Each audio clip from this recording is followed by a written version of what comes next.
Welcome everyone to Carly's Creative Clay. I'm Carly Langridge. This is my first ever clay tutorial and I'm going to be making unicorns with you all. Where we are, tiny little unicorn charms. I've made all the different colours of the rainbow except for red. Red still needs to be made. At the moment they're all listed in my Etsy shop, so you can buy them, including the red one, but I will have to finish making them and bake them and varnish them, and then they'll be posted out, but that should only take me a few days after today. So I showed you the blue one, so we've got an orange one. Oops, too high, there we go, orange one. Then the pink one, then yellow, it's got a butterfly on his nose, can you see? Right, purple, which is my favourite colour, it's got a tiny little rainbow that it's got its hoof over the top of.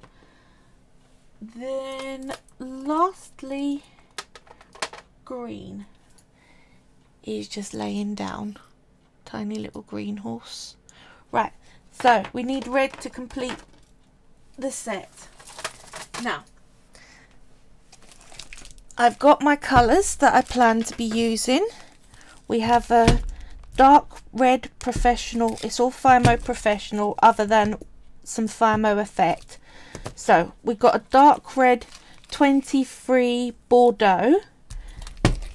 The medium red is called Carmine, it's number 29, and some 200 true red, and the metallic I'm using is number 27 metallic copper. Sorry, they put the German first rather than the English. It took me a minute to get there on that one. Right, we're going to start off with doing their hair. Now, if you can see, I put it up close, there is a fade from a dark blue down to the metallic blue. I've done a dark to light fade on all the hair. So, how we do this is something called a Skinner blend. It was invented by Judith Skinner. She made the whole thing so much easier. What you do is you make little triangles of clay and then you put them through a machine and it fades from one colour through to the other. Before, there was a lot of complicated maths in order to get the right shape of each of the colours to make the blend even. She worked out that you can just use triangles and simplified the whole process. So I've got my pasta machine. It's what people use when they're making spaghetti and lasagna sheets and that sort of thing. We use it in polymer clay because we want to do an even roll, and it's perfect at doing set measurements of thickness and evenly mixing. Right, now first thing you always need to do with polymer clay is you need to be able to do something called conditioning, which basically means you're working it so it's soft. Now the first thing I thought when I heard that was, well, some blocks when you get them new are very soft, so does that mean I still need to condition my clay? I found out the science thanks to a wonderful website called The Blue Bottle Tree. A woman called Ginger runs it. She is truly lovely, even though she's massively busy all the time. She's always answered every time I messaged her a question. She is friendly, bit of a celebrity of the clay world, and she's nice with it, so it's totally deserved. Right, she said that what you're doing is you're mixing in something called a plasticizer. Polymer clay is in the PVC family, it's a plastic, and what keeps it soft is something called a plasticizer. Now when it sits there, it can leach out of the clay and evaporate. Well, that means your plasticizer isn't evenly dispersed through the clay, and if you don't mix it back in together, then you will have pockets of plasticizer and it can cause cracks and instabilities. So if you see, I'm rolling out a long thin sausage of clay and putting it together and putting it together, so forming it back into a big thing. Try not to trap air, so don't do that. See the pocket I made? Make sure it's all firm, because air bubbles, they are a problem. If you work with traditional ceramics and you get an air bubble, when you put it in the kiln, your item literally explodes, because the air bubble expands and turns to steam, and it's bad news. Well, polymer clay, you don't bake that hot. You're putting it in a normal oven. FIMO, it's 110 degrees, and it's not a very rigid thing. Yeah, I'll show you what I'm talking about. This is a baked item. Now, as you can see, I can move that. It's a little bit flexible. I mean, it's still hard, but it's got a bit of give to it, which is good. So you can get away with little air bubbles. You can get away with dropping it without smashing it. Usually, I mean, you really got to give it some real force to get it to break. But that's if you've properly baked it. The clay goes from soft to hard at exactly 110. So if the clay has not reached 110 degrees at any point throughout your piece, that clay will remain soft, that hasn't reached the temperature. So you're in danger of having pockets of soft clay if you don't bake thoroughly. So that's probably soft enough. I just brought it together again. Now let's put you to one side. We're going to pick the colour for the hair, the other part of it. Now I reckon a really light red would be a good contrast to the copper. So let's get my packet open. If you're not working in the same colour, or you're working in different shades, generally go light colour to dark colour. You will find that your clay will mark any upcoming clay. So oh, sorry, I've just been stopped by my admin asking me to read the comments, who was going to read it out to me when there's anything pertinent coming up. Oh, right, sorry. My hands are vanishing off the top of the screen. I will try and keep to... Is that all right? That should do it. XX4DXX says, wow, you have a lot of knowledge. Thank you. Thank you for saying I've got a lot of knowledge. I've done a lot of time claying, and I'm interested in the subject, not just how to make stuff, but why it is what it is, and how come I can do certain things with it. It's interesting. The journey's fun. I'm definitely got a long way still to go. I have people that I follow in the clay world that make stuff that's extraordinary, but they're generally been doing it for 8 years or so, and I think I'm on my 3rd year now. So yes, make sure you don't put one colour onto another colour if it's going to show up. Use keep a pack of wet wipes, keep some kitchen roll to you around your work surface so you can keep wiping down and cleaning your hands, because it does come off on your hands. The reason I chopped that up a bit was because it's a little bit drier than the copper that I just conditioned through, and it can hurt your hands to really try and break it down, but as you can see it really does soften up as you work it. I will show in a video what you can do when you have clay that's really hard and crumbly. It's not cured, you can bring it back to soft and good, and it's generally you chop it down and add baby oil, or they say you should add actual polymer clay plasticizers. They do sell clay softener. XX40XX says working with clean hands is another good tip. You don't realise how dirty your hands are. Yes, making sure you wash your hands beforehand, and also if you put hand moisturizer on before you do to work, you're less likely to leave fingerprints because it hydrates your skin, which plumpens them up a little bit so you haven't got such deep finger ridges.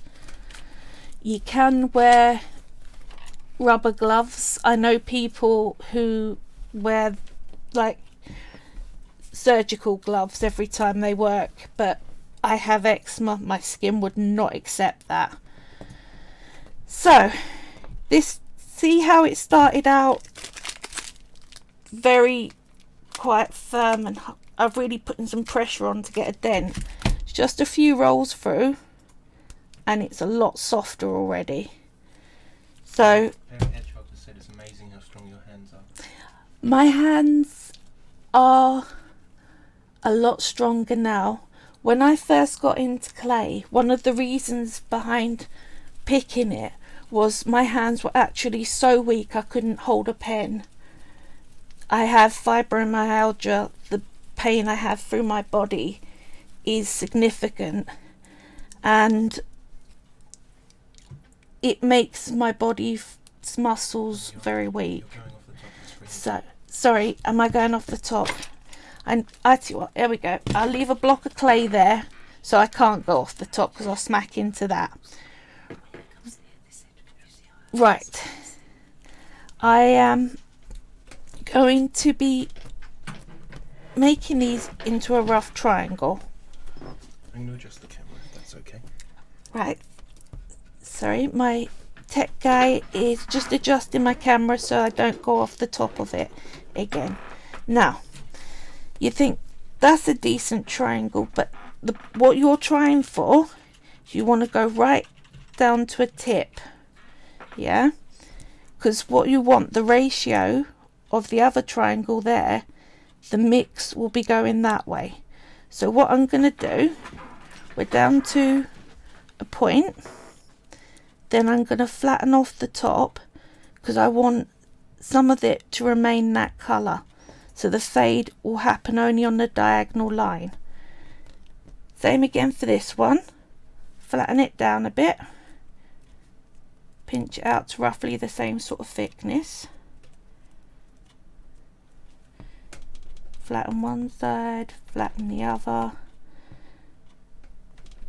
rough triangle. Now pinch into a point, we're going to line it up that way round. So what you want is the flat bit on that side to match up like that, so you'll pull it out, stretch it through, push it on. Clay is very forgiving and very versatile. You can fiddle with it until you get what you want. So there we go, you can see that. Now, couple of rules when I make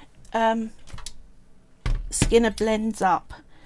The lightest colour, sorry, People want to see how you roll it. right, I will get that. So where can we see that? Let's push it back a bit. Sorry, I'm just making sure my pasta machine's got a decent view, but I will hold up what comes through to you and explain about it.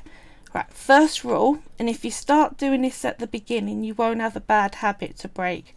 The lightest colour that you're working with, always put it to the left. So light left. You don't want to cross-contaminate colours, you'll end up with smudges. So I'm putting this on its widest notch just to get this thinner. Now when I work with a pasta machine, let's get that straight up, I make sure I push it down firmly so that it's all gonna go through, and I pull down to the bottom, then take that out, bring it back up, put it back in and go through again. Trying to pull that back up there really hurts your arm hugely. A push down, you've got gravity with you, you've got a easier force and you can get quick at it. See how little flick out. Now do keep a check underneath that it isn't folding up, it can concertina on a small drop. So down again, one last one and it will be through. Right, so can you see? No. Right, in the face cam. Yeah. In the face cam, there, it's a rectangle with a diagonal. How thin is it? Still quite thick, it's on the thickest setting. We are going to shrink that setting down. So I'll put that down to somewhere in the middle. It doesn't need to be exact. Now I'm going to do this on the top here so you can see, but you would normally do this on a board. You're going to fold it over, make sure you've got a bit of one colour, a bit of another colour and a diagonal that you want, and it will then fade through. Can you see? Sorry, here there is a big gap there. You don't want to trap air, so what you do is you pinch from the middle, then pinch out, so it pushes out the air and you've got a flat fold. Now, bit of honesty time here. Most of the professionals say at this point you roll it through and you only ever do one fold. It takes forever, ever. You're going through like 30 times. So I do it again. Even fold like that. You see? Bit of a wedge. Now, I've found if you put it the side that's got all the sticky uppy bits in like that, it can be a bit uneven. Don't forget light left. So, yeah, I'm not putting it in. Don't worry, I'm on the top here. Use the side that's the smooth folded over. Light on the left, in the middle, push it down so that it's all connected, because I have found before that I've had it slightly arched before and then the two sides go down before the middle bit does, and you end up with a semicircle that's harder to work with. You can pull it back, but just by doing that you don't have to. So back to the top, down you go, quick pull through. Now after about 3 turns I look underneath to make sure it's not folding on itself, because sometimes if it folds up tight you can have a job unfolding it again, and you want to control your folds and not just let your pasta machine do it for you by accident. See, there's the telltale. If you want to show can you the face see camera, I can switch to face camera. there's, you can see a bit of the dark has gone over into the red. Not so clear on it, but it's there. So what you've got to do is you want to line up very carefully your edges. because you don't want it to run. Pinch from the middle, bring it back out, over again, pinch from the middle, back out, make sure no air bubbles. Now, as you can see, this is getting wider and wider that way, and you don't want it to not fit your machine. So what you can do on your board, now I'm going to move the pasta machine out the way for a second because you can't do it on top of this, there's no way. So, oops, sorry, my face cam just got knocked, there we go, that's better. Right, back on the board. Push it down on the board. I use a glass chopping board. I find it's the best surface. I've tried everything. It doesn't leach the clay and it's easier to get off of. So right, it's now gripped on the board, yeah? You're going to push in the side, push the side, flip it over, push it down, push it in. Can you see it shrinking? You're going to try not to concertina it. Right, that'll fit back in the pasta machine again. Bring your pasta machine back. Make sure I can line it up so you can see. There we go. Light on the left. The tidy edge in first. Push it down. Back through. I know this seems a bit boring, but at least I ain't got to do it 30 times like some end up having to, and the end effect you will see is worth the effort of this. Your mum said she just told your dad about your Twitch stream. So. Oh, my mother-in-law has just told my father that I'm live on streaming. He had no idea. He had no idea. Apparently he didn't see any of my posts, so oh well, there we go. Can you see? It's starting to go. It's a bit streaky still and a bit blocky, but just after, what are we, third pass? Don't worry about cracks, it'll all work out fine. So push back down, back in we go, back to the top. Now can you see how quick I'm able to do it when I'm actually concentrating properly? Yeah, this is live. So, did you hear that? yep, thank you. Hi, XX4DX.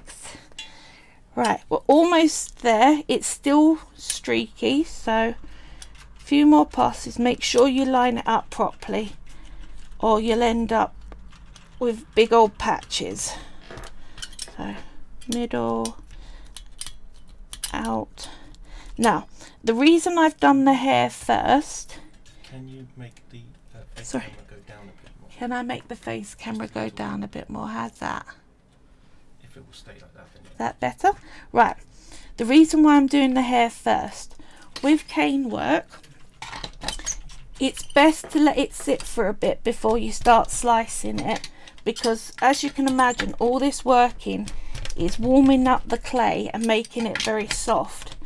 So you want to be able to do a clean slice. The blades we use, that long thin one that I was using, this one is called a tissue blade. They come in rigid, flexible and zigzag. I will be going through blade safety with you pretty shortly, so either next video or the video after. We're almost there, and can you see it's a really good gradient?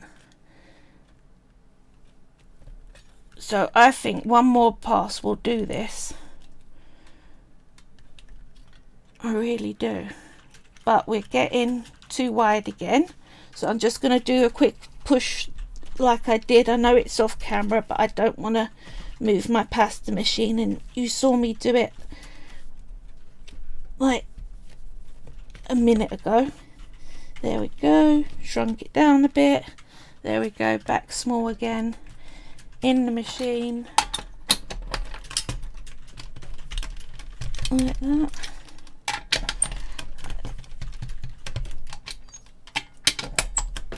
Now, you may be wondering how we get this very long fade into a tiny hair that size. So if you saw, they're not very long. I will be showing you that in a second. It is cool. So the back needs another pass. It looks wonderful on the front. That often happens. Patience, Carly, patience. Come on, one more run through. I'm sure you guys will be able to wait for that. There we go, like that. Run it through. Now, the next bit though is truly magical, getting it to shrink down. Now, I'll start by saying cane work, which is the process that I'm about to do, shrink something big into a small stick with the design running through the middle of it. It's got a massive following, people who do nothing but that, and you can do complex kaleidoscopes, intricate pictures. It's all the same. You start off with something big and thick. Yay, faded through properly. I can work with that. Right, thank you, little pasta machine. You've done for today. I will clean that up later, and I will be showing how to clean a pasta machine at some point. Right, yes, there are people who do nothing but cane work, and this is my mum says, sorry, so you have to do this for all your work? I don't have to do this for all my work. Everything that's got a cane on it, I've done a shrinking process. Everything that's got a fade on it, I've done that triangles into a fade thing that I've just done. So I'm making it thick like I did to run it through the pasta machine, but I'm trying to make sure I line up my fade. See, like that. There we go. Now, the reason for making it thick is it's easier to work with a thicker chunk than a thin one. When you try to push a thin thing around, it can buckle and you end up with a concertina and it don't look right. So, got a thick block. We need to get it so that it's shorter and longer that way. Shorter that way, longer that way. So what we're going to do is we're going to push evenly on each side. Now, turning it over means that you're getting the bottom of the bit to the top, so it's easier to make sure that you're not just creating a pyramid. Now, can you see it's starting to do a buckle? So what you do is you pinch and pull out that way, pushing down, keep pushing. Some people use a rolling pin for this. I'm pulling out sideways so that it is starting to go that way and in that way, and the fade is staying. So shrinking, shrinking, shrinking. Keep going, keep going. There we go. Pull out that way. I stop when I start to see, can you see it's starting to want to fold? That means I've done enough pushing that time. You're time to pull out sideways. And you can go back again. Now, this is going to wind up being quite a long stick, and we need this because I'm doing the hair or mane and the towel on 6 charms. I know in my shop it says there's only 5 available of each of the colours. That's because one set's already been bought. So if you like these little unicorn charms, you can buy them from my Etsy shop already. They're already there listed. So, you're trying to fold over on me. I won't let you. You can have a bit of it in the solid colour, so long as you don't have it on the fade. That's the important bit to not concertina. Right, bringing it out now. The other thing some people do, they get their rolling pin and go across one side like that, flip it over, go across like that, then you can use it to flatten down like that. But I find you've got a little more control with pinching, so I do go to a rolling pin at the end. But isn't it magical? It was that size like a few moments ago. We are going down and the fade is still there.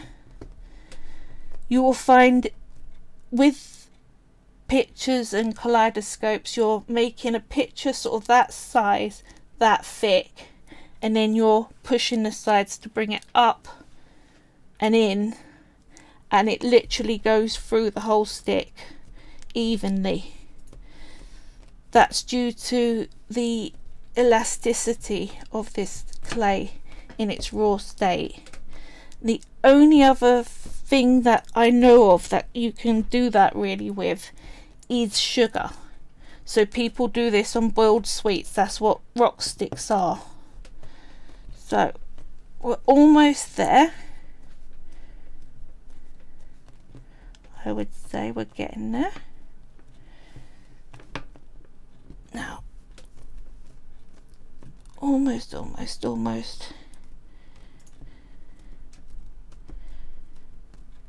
So you can see why I need to give this poor clay a rest after this and get on with the rest of the unicorn. But I would say that looks about right to me. My mum said some of your creations look tasty, but she wouldn't want to eat them. It won't kill you, the raw clay, anyway. But yeah, it's like the shampoos that smell amazing. You learn pretty quickly that they don't taste what they smell like. I don't know how to pronounce XXDX4's post because it's smileys. Oh, he lots of smileys. Look, we got the fade. Can you see? I'll go even closer. Put my hand behind it. I'll adjust the focus. My techie's adjusting the focus as we speak. If it will let him. It won't let him. So, okay, no. That'll do. You can roughly see. Show it to the face cam. I'll show it to the face cam, see if that helps. Yeah, that'll do. Oops, let's go like that. There we go. You see there's a fade. I've got it now. From, yeah, dark to light, and that's all the way up. Wherever I cut across that stick, that fade will be there. So you are going to go to one side. Now we got to decide on what colour we want the body and what colour we want the hooves and horns, and I think we'll go for the darker one for hooves and horns because personally this is my favourite shade of red and it's more happy and bright. So cut a big old chunk and condition it because we've got 6 unicorns to make. I probably won't make all 6 on here, but I don't know. But I need to make sure that I get the sizing right so that they're the same as each other. Now, did you see the problem with this? That's the sharp end. What I normally do is you put your blade down, you keep it blunt side towards you so you don't knock it and hurt yourself. Some people put bits of Fimo around the edges and bake it so you can see which is which at a glance, but that means you can't use the end of your blade if you need to cut, and I work on some pretty big things. I need a full blade. So it's not terrible. See, I'm not bleeding, but you don't want to do it. It's not great. Right. Ed Bennett 1 says boo. Oh, my father is here. Ed Bennett. Hello, Dad. Right. We are making red unicorn charms. You have missed me making a Skinner blend into a faded cane. This is going to be the hair. We're now on to body colouring. Right, there we go. That should... Let's look at clay size. So we need enough to do 6 bodies. Maybe a bit more than that, but that's a good start. Let's do a bit more. Now, like I said before, we got to condition this lot soft. So whilst I'm doing that, I'll talk to you very quickly about something that's come up with my last post. I showed a black and white dragon on it. Just to quickly show you it again. This beautiful guy. Yeah. Oop, there we go, like that. Him. I've had so much lovely feedback about this, and he's actually sold now. I'm extremely grateful for what everyone said about it. Can you see your message from XX40XX? And I agree. Sorry to be a pain, but please don't. Show a blade against your skin again. Sorry, I won't. It's just so I that wholeheartedly agree. if I slip, people don't freak out that I'm going to cut my hand off, and I don't keep them sort of samurai sword sharp. You can sharpen tissue blades.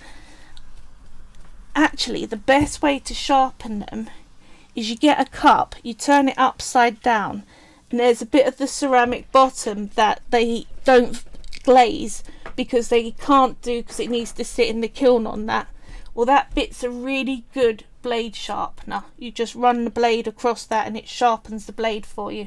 And since they're not cheap tissue blades, it's worth knowing. Now, I'm getting the corners not so sharpened, so I'm trying to start turning it into a long roll because I need to mix in the plasticizers. I used to do lots of little ones instead of one big block, but I've actually found as my arm strengthened it's easier to try and condition a block. I'm sorry if it's shaking the camera around, but can't be helped. That's conditioning for you. Yes, so my big dragon has sold. What I plan to do with the money that I got for it is I'm going to do another dragon on a vase with the same sort of scales, but I need to know what colours would be best. So can you, if you're watching on YouTube or on Twitch over the week, if you can put a message saying what you think would be the best 2 colours for the body and wings, because as you saw they're fade from white to black, so I'll fade from one to the other. So first 2 suggestions from my mum says blue and silver, and XX40XX says orange and red. Cool. And the other bit is what colour the horns are going to be, which has to be accenting against the others. So I did silver on that vase, but it can be anything really. So yes, I'm going to tally up the answers, and I will probably be doing the start of that dragon at least on my next live stream, which will be next Wednesday. This is unless I get a commission piece in, so someone going onto my Etsy shop and getting in touch and saying they want a custom made item, and we talk through the price. They pay me 50% of the price of it, and I don't charge any extra. It's in line with the prices in my shop for a custom service. If they want me to make their thing for them next week on live stream so that they can talk to me whilst I make it, that's also an option. So if that happens, then I'll be doing whatever that commission piece is. Whereas if that doesn't, then I will be making my next dragon vase. It's apparently purple and silver has just been called out by Charlie's mum. Purple and silver seems to be popular. We'll have to see what YouTube has to say about it all. Can you see how it's already a lot less stiff? We're getting to go out pretty easy. It looks like this is going to take forever. It really isn't. Once it softens and goes out into its first long sausage, then it's almost there. So now you can see why my hands got stronger. I do advise, if you have got health problems and you are fighting boredom and you're stuck in bed and your hands aren't strong and you've got exhaustion issues, get yourself some Fimo Soft to start with. But get some Fimo. You can literally work off a tray on your bed. There's no water involved, as you see. Polymer clay hates water. You want to keep it away from it. So it's not like normal clay where you're getting a right old mess. You can literally sit in bed and just fiddle and make stuff. And not only is it making your mind work, so you're actually taken away from what you're feeling and body checking, you can get so engrossed in it and you end up blinking and a few hours have gone. You're like, oh, that was good. You get the pleasure of creating something that is, you know, you've contributed to the world with something pretty. And then your arms get stronger, your shoulders, your back.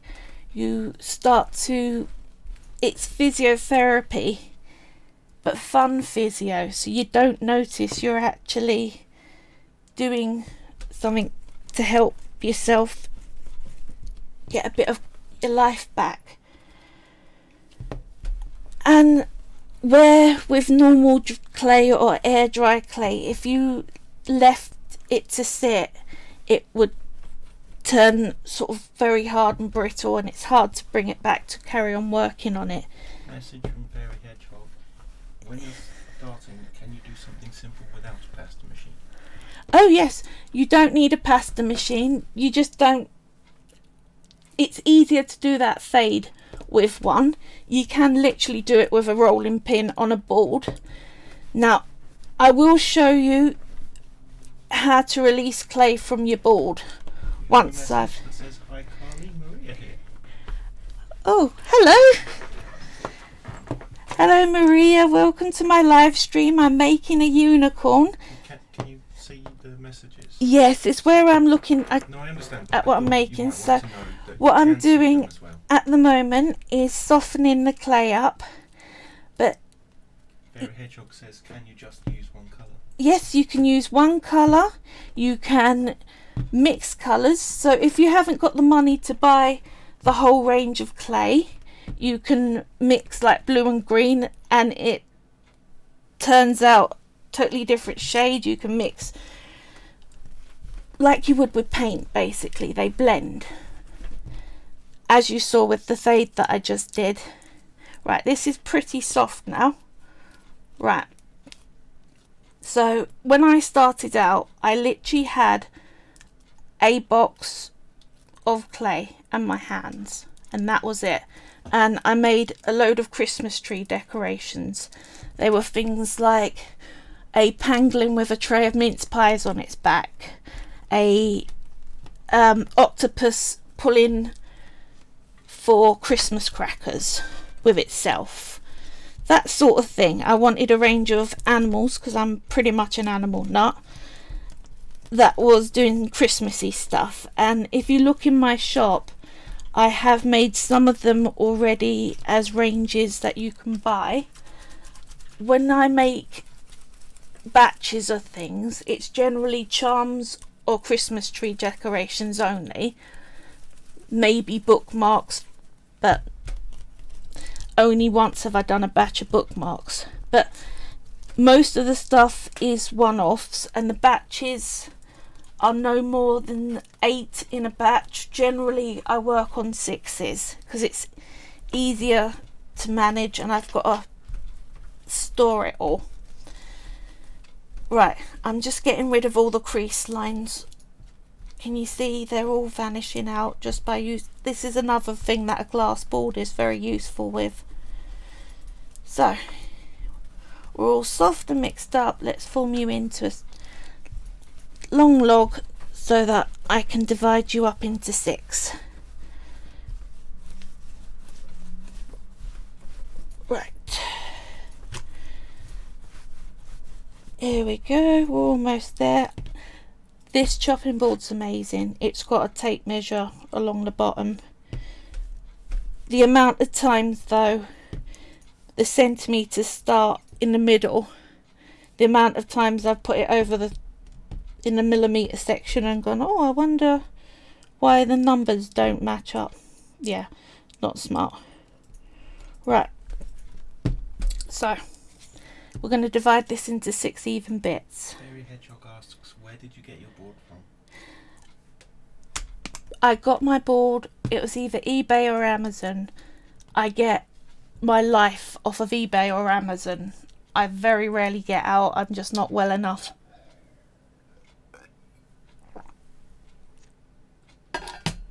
I do get some stuff off Etsy. I find Etsy, I can spend money on that site. I have to restrict myself. It's amazing. It's like eBay, but everything on it has to be handmade or vintage. So you get awesome things that, right, let's do, sorry, you get awesome things that you just don't get anywhere else. I've got some to one side, so they're roughly the same size. Now we're going to start off the teardrop shape for the unicorn body. Whilst I'm getting the components, any suggestions for what position you want this red unicorn in? I mean, we've got one bending down looking at a butterfly, we've got one that's got his paw like that over a rainbow, sat on his bum holding a heart, standard standing there, Down a bit. standard standing there, normal stance, sat down eating an apple with his legs crossed, the other one had his legs stuck out, and one laid down with his paws forward. I couldn't see that one. Sorry, laid down with the paws forward, whereas this one, Place it flat on the desk, it'll be more visible what he's doing. I'm trying to show you the feet. So the feet are in different positions and the back's more up on that. So yes, need the position for what we're going to do for this last one. Right, let's Fairy Hedgehog suggests with one hoof up, rearing up. can do. We'll have to bake it on its side because it is soft clay and it does get softer in the oven before it gets harder. Right, I'm taking off just under half of each of the bits Maria says, and then put in the rest over. she got a glass board from Poundland. It was clearly meant for kitchen use as its measurements and conversions on, but it's perfect for polymer clay. Yes, glass boards, I'm not aware of anyone that sells actual glass boards for polymer clay. This is a kitchen one. That's why it's got grams on it and mils and flour. But it's got a good set of rulers on it. It's got a good angles chart, and it's got up the very top side here different size uniform squares, although I've never been able to match the board yet, and I've been doing this for years on it. XX4DXX suggests saluting while whistling on his head and waving with his hoof. Can do. Oh, that was what I was going to say. It's going to be holding a star. Little gold star. Don't forget they can't really hear me, so you might need to the saluting standing on its back hoofs. That's a cute idea. Can do. So far we've got lots of people wanting them rearing up on its back legs. It's just what it's doing with its front hooves. Right, one more. There we go, a bit under half. Another emote message I can't pronounce, I'm afraid. Could it be jumping up at a star? Yeah. Can do. Right, I'm just rolling these out into balls. Quick roll.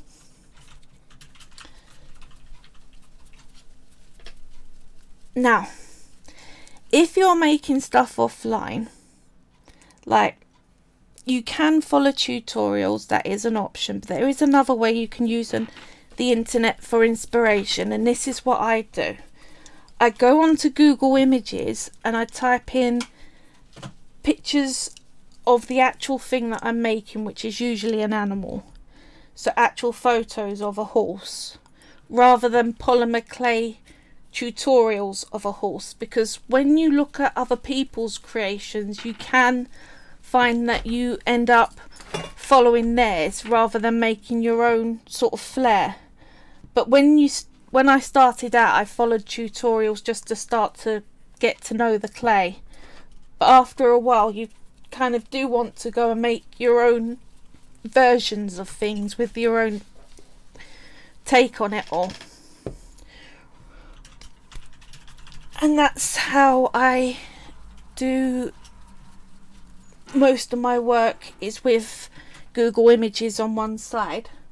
Or you can use little plastic animals, or they're good for you to get the idea of size guides of what a leg is to the body size and that sort of thing. I've got lots and lots of them.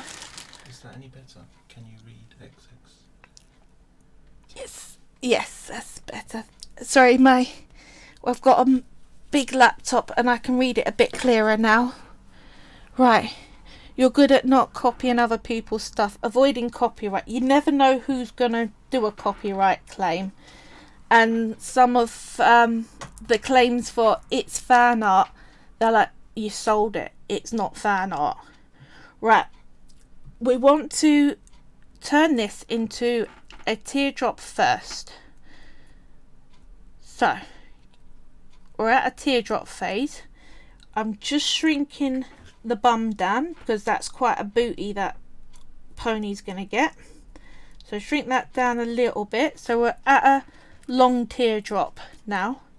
Then we're gonna go to the tip and we're gonna make a neck so that it's got a neck that then widens into shoulders. And a horse has quite a long neck, so we're at that. That's what sorry, I think I need a drink.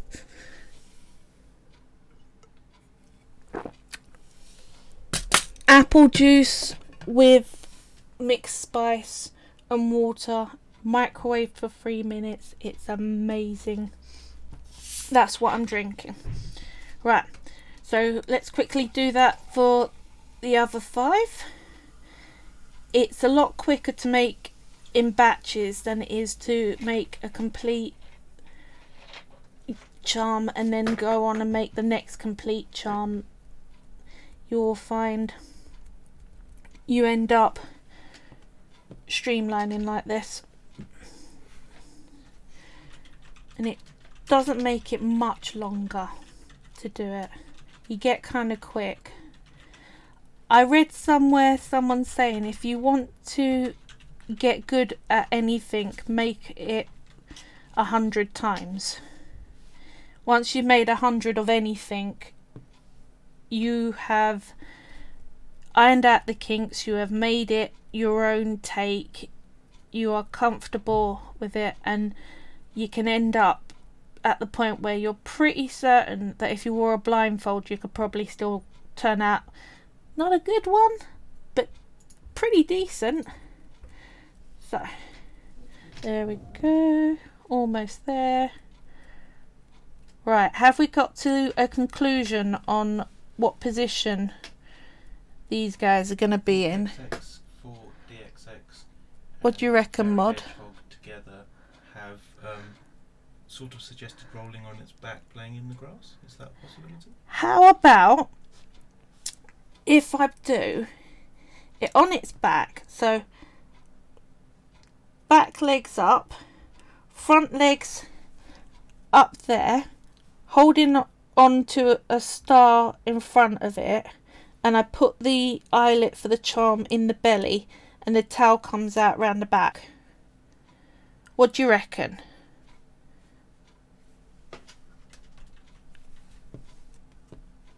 So you still got the, and if you want to stand it upright then so be it, but it's got more chance of stability in that position, I think, because we are almost about to get on to legs for these little guys. XX for DXX says yay. Brilliant. Right, so let's go for that. Yeah, right, we've got 6 bodies. Let's put you guys out of the way. There we go. Now back onto clay. Now you want to take off again a little under half and put the smaller bit to one side.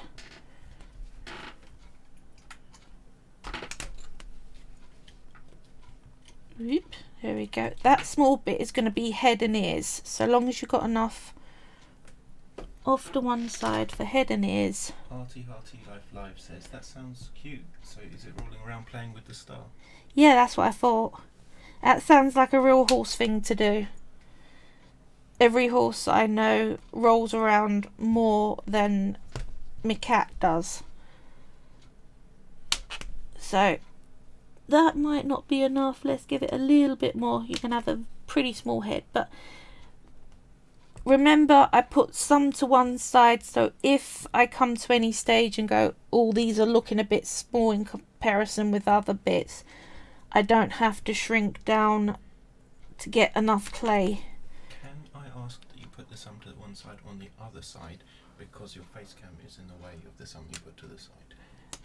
Oh, right. No, you see, it's the other one, the other side. Mm-hmm. This, oh, these bits. Right. How about that? That's fine, yeah. Is that fine? There we go. You don't even need to be on screen yet. We're going to use you later. And to one side over here, if you came in late, this is the Skinner Blend long cane that I'm going to use for the hair. So we're now on to feet. So the small bits are out of your way. We're getting these and we're going to divide them into 4 equal bits for legs. Now, some animals don't have even front limbs to back limb size, so you've got to make sure that you've studied a picture of whatever you're making, because the human eye is very good at noticing when something's wrong. The worst bit is for people. We are hardwired into recognizing when there's something wrong with a human face, and there's actual precise calculations on where the nose should be in comparison to the forehead and the lips, and it's maths, like actual maths, which is something I am not great on, but I I endeavour to get better at humans, but I tend to stick to animals, and dragons are the best because they don't actually exist. So you can't say your dragon is anatomically incorrect. If it's lizardish and it's got wings, you're good. And then the rest of it you can really go to town with. Also, so much of the animal kingdom is brown or shades of brown. With a dragon you can really break out the colours, which I like. It's the same with unicorns. You get a much brighter colour palette.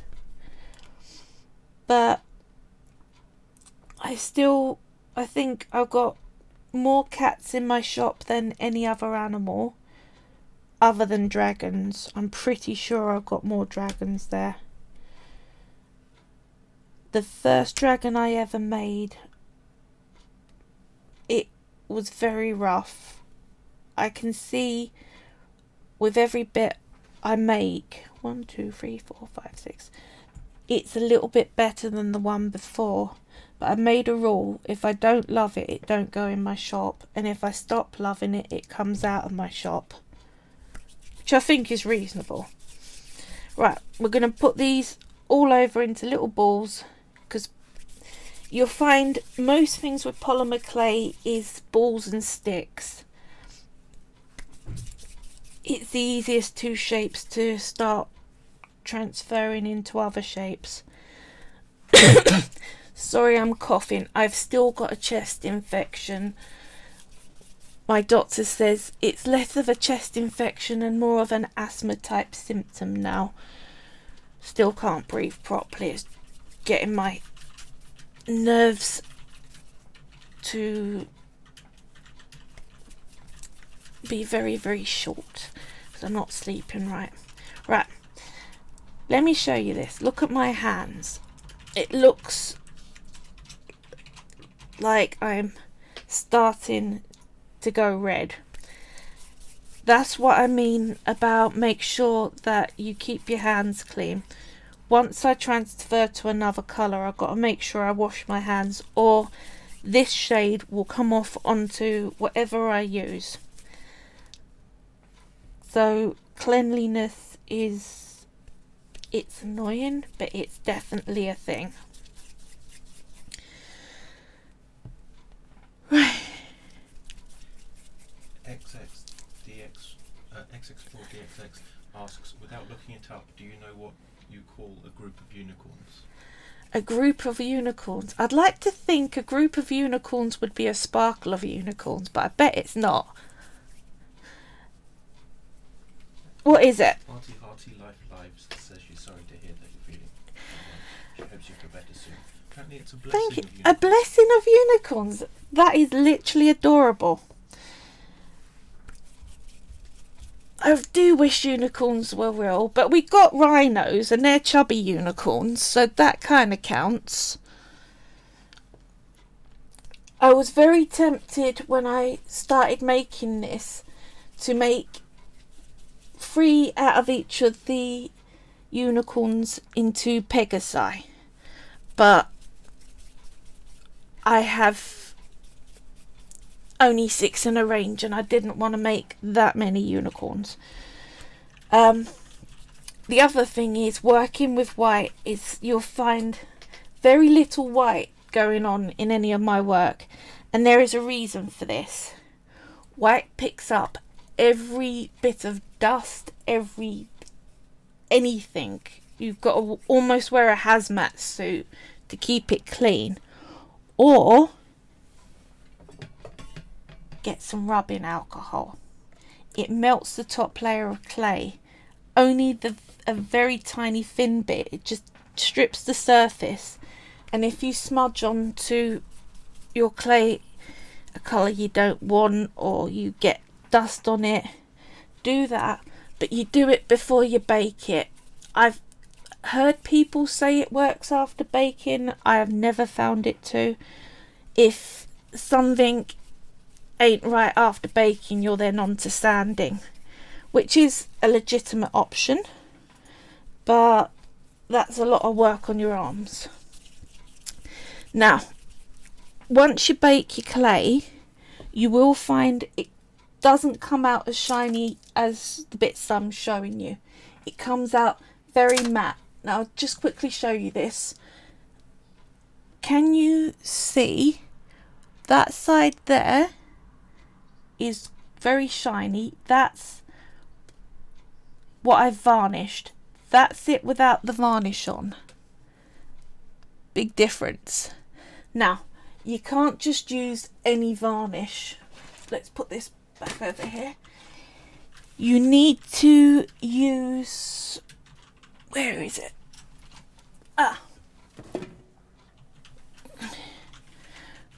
Polyurethane varnish. Any brand's fine. I use Ronsil Ultra Tough Quick Drying. The reason behind it is there are a lot of varnishes that will react with the clay and it will go sticky. It will dry at first. Some of them dries and it looks all fine, and then you come back to the thing a month later and you find when you touch it it's really tacky, and that's because it's reacted with the plastic. Polyurethane varnish doesn't. Hearty Life suggests narwhals are the unicorns of the sea. Oh, they are, aren't they? I've done narwhals on one of my trinket boxes. There's a group of narwhals, a polar bear, and some seals, all on an ice sheet. I have a little bit of a love for narwhals. Right, we're all on balls, so let's get that lot right out of the way. I know it's out of screen, but you're not going to use it. We're going to turn these into little legs. So what you're going to do, one end, and you're just rolling it, and you can see you're just bringing it up into a leg shape with a bit of a ball at the top, because horses have that big joint into the body. Shoulder joint, that's it. Thank you, Jamie. Right, so let's go through them really quick. Really quick. So move you out the way, move you out the way. 1, 2, 3, 4. Right, yes. What was I saying? Yeah, gotta love narwhals. It's a tooth, not a tusk, isn't it? The horn. Yep. It's a tooth that found another use. Yeah. I bet the first one that had that must have got some funny looks from the rest of the group though. But apparently they pick their mate on the length of it, so it's biologically useful to have a nice big impressive narwhal horn. If you're a Mrs. Narwhal. So yeah, right, rolling through all these, you end up being able to work pretty quick. You're all aiming for roughly the same length. Hearty Life says long. Yeah.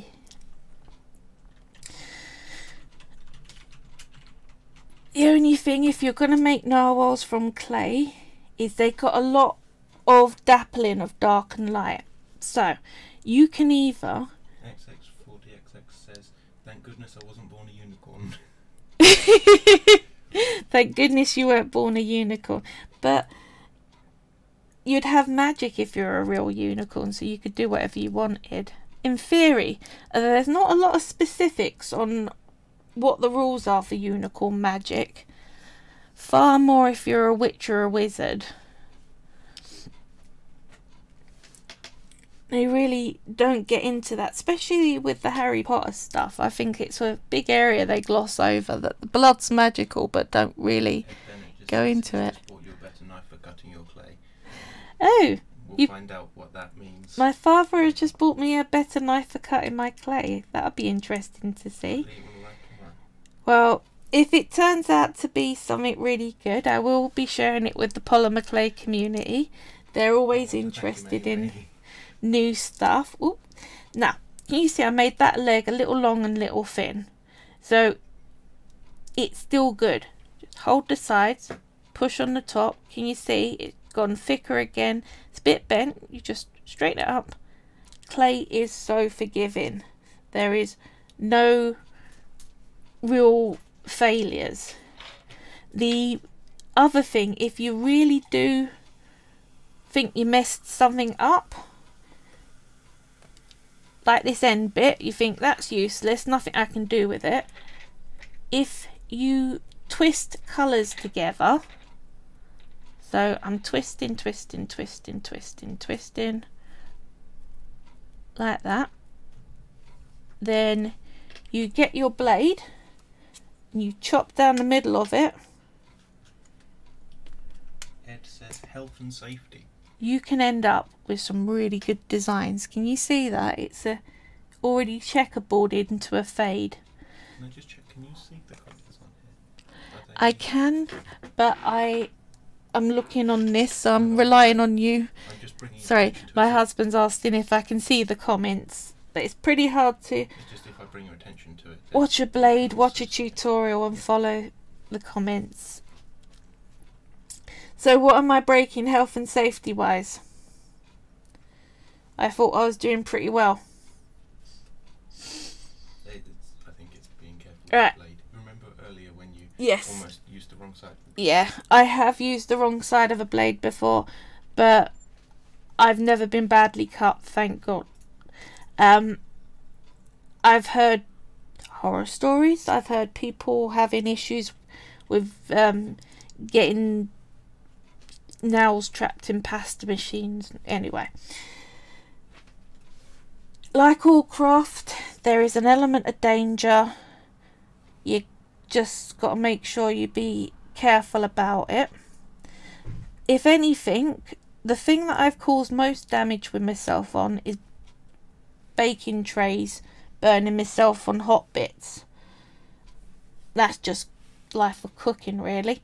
Right, before I add my legs, oops, there is a hair. Naughty, naughty, naughty. Where's my tweezers? Sorry, I'm just fetching a pair of tweezers. Can you see I've got a hair on that? So I've removed it off, flicked it, and even though it's left a bit of a scratch on it, you can just smooth that over and you're back to good. Right, before I add the legs, something I'm going to do which will help me attach the neck properly. I'm getting some florist wire. Here we go. Hang on, that's too thick. This one. Right, you can get bundles of florist wire. It's very cheap. The larger the number, the smaller and thinner the bit of florist wire. So if you order a very high number, it turns out like this real thin wire. I learned that the hard way at the beginning.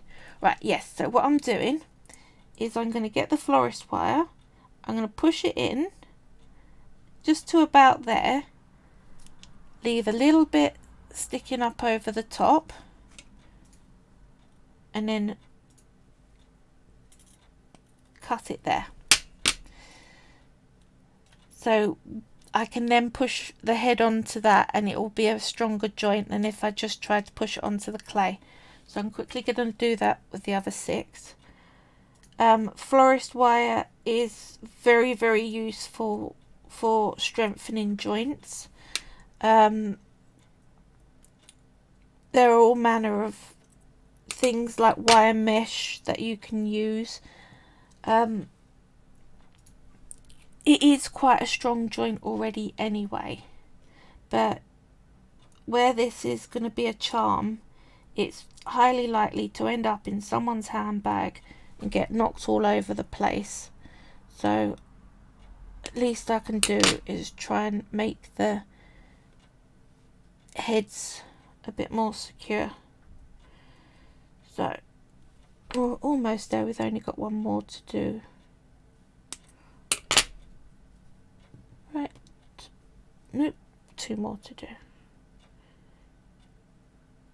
Now, if you end up pushing your wire in and pull some out and show the camera how much is going in once you've chosen. So, like that, that much. Yeah? You want to stop before where you're going to put any eyelets, because you don't want to push that wire through the body by putting in something else. You can use so many different materials with your clay. If it can go through an oven at 110 without catching fire, burning or setting off fumes, you can use it with your clay. And wire and foil are very commonplace in works made from polymer clay. Right, so didn't even use a whole stick for them. Put that back in a pot. Right, legs. Let's do some legs. By the way, these are my mum's old craft clippers. I got left some really lovely craft stuff by her that I try to use when I can. So, what were we saying? Back legs up, like that. Now, situate them, that you want them even on the hip. Then I know that looks wide, so what you're going to do, pick it up, two sides, push and squidge. That looks more like it, yeah? Right, what did we say the front legs were going to do? Up like that, holding the star. Yeah? Sorry. Up like that. Oops. Helps if I get the leg on the right way around. Right, so front legs on, they're pushed on. There we go. So quickly go through, do that again. There is marks on that, so I'm just smoothing it out. You want to, it's easier to do it before you get the detail on. There you go. Right, that's perfect. There we go. Back legs pushed on, front legs pushed on. 2, 3. Now we're gonna, the next decision I need from you all is glitter choices. I'll show you some choices. Right, if you can see, I use a darker glitter and then a lighter glitter for the rest of the body. So the dark one is on the 2 flanks and the nose. So we've got a choice. These are our glitter choices that I thought would be appropriate. And that, what I was inclined to do was probably that as the lighter one all over the body to show a bit of a sparkle, but it's pretty similar. So it's what to go on the flank. I mean, the obvious choice would be a darker, brighter red, but we have got copper gold. I'm going to call this one is a brown, a very reddy dark brown. We've got black glitter. We've got a dark silver rainbow metallic-y. So call this rainbow A. Fairy says she loves the red, but not sure if it would show up. It will. I will. Here, let me show you. My trusty scrap bit of clay. 4DXX says the deepest red or coppery is her preference. So their preference. That's what the dark red would show up like. Put the lid on, because the last thing you want is me coughing with the lid off on the glitter. That may make a fun video, but it will result in me spending the rest of tonight cleaning up the copper. It's a bit more orangey with it. Fairy Hedgehog said she likes the look of the dark red. Yeah.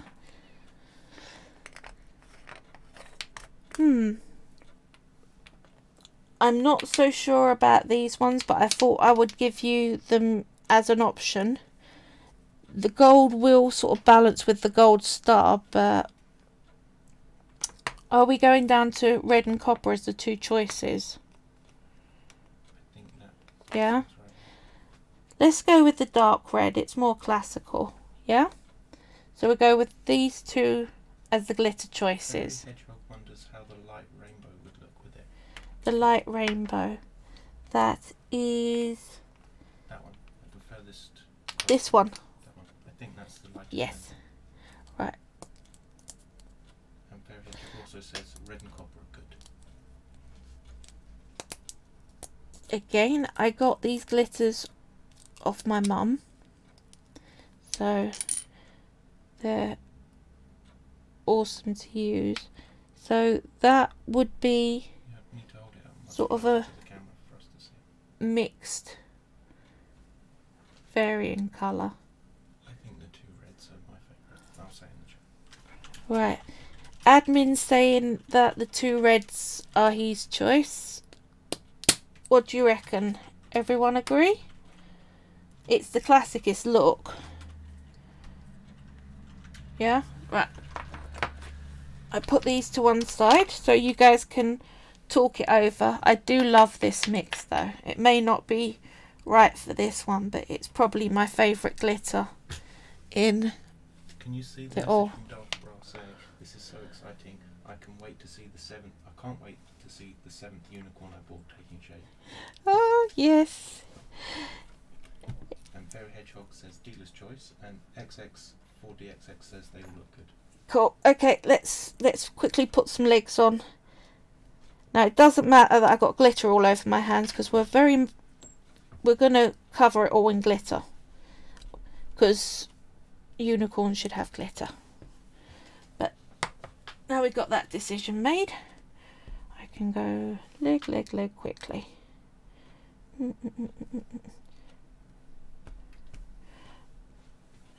You can see how easily clay picks up what's around you.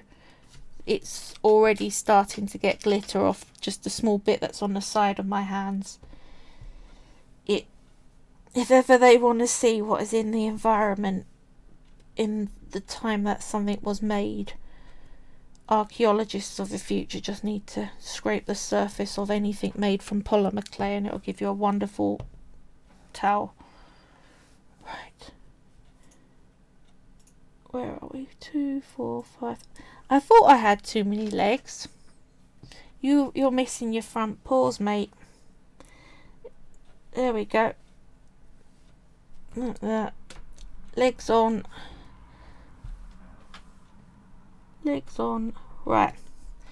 We're that far. Right. Heads. So bring back our little side bits. 2, 4, 5. Where's the 6th one? There we go. 6. Right. Now we want to work it out proportionate to the body that we got. So that's a little small. Here we go. What do we think? Bit more. So we've only got to have enough clay left for ears. Yep.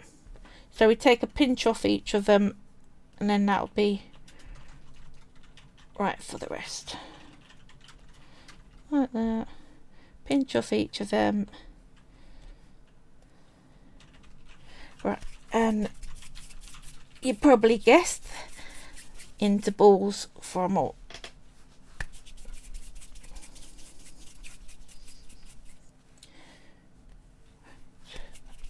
Now, I am going to do eyes on them and the dark hooves and horn, but that happens after glitter.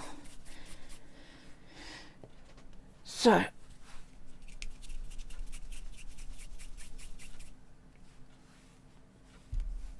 almost there. There we are. Right. So we got heads. So you're gonna bring that into a teardrop shape again. This time we're not gonna narrow it like we did with the body. We're gonna leave it at that shape. So do that for each of them. Let's get this glitter off my thing, or it's just shining everywhere. There we go. There we go. Like this. Right.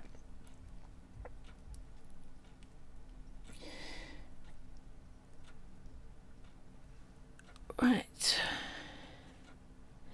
Thank you, Daft Bra.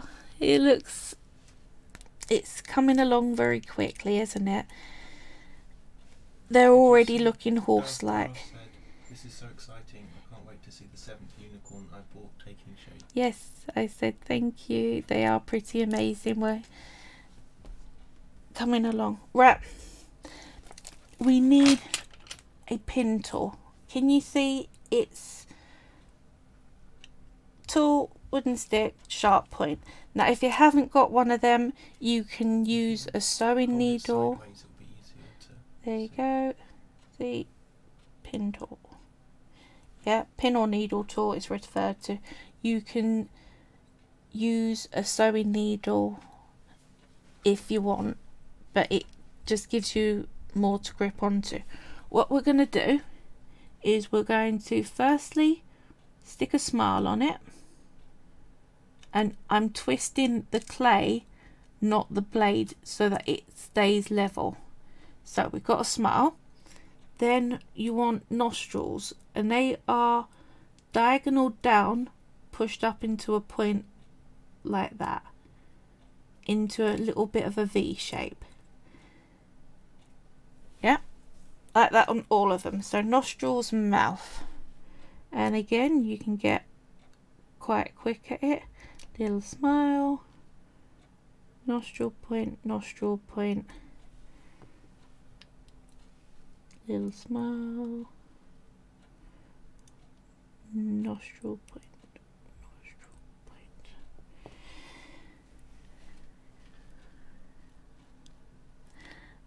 I'm glad you like the unicorns. I've been meaning to do unicorns for quite a while now, but I just haven't got around to it. The thing is, when I make bigger models, horses, I have to actually make what is called an armature. Now, when I first came across the word armature, I was like, I have no idea what this is. If they just said skeleton, that would have made it clear. It's anything that you use in a model to support the model. So if you put a ball of tin foil in the center of your clay so that it wasn't a massive thick piece, so the temperature only had to get through the surface layers, that's called a foil armature. If you make a wire skeleton, that's called either a skeletal armature or a wire armature. Did I put a nostril on that last one? No, I didn't. I thought I didn't. I was like, we're missing a nostril. There we go. You can now smell the grass. Right. Heads on. So if they're going like that, put them in position. Let's go that kind of angle. So slightly up. Now, like that. There we go. Line it up, smooth it down, there. So if you want it to bend up a bit, there we go. That looks a bit better, like that. So heads on with them all. I have done it before where I'm not paying attention and I put the smile at the top of the head.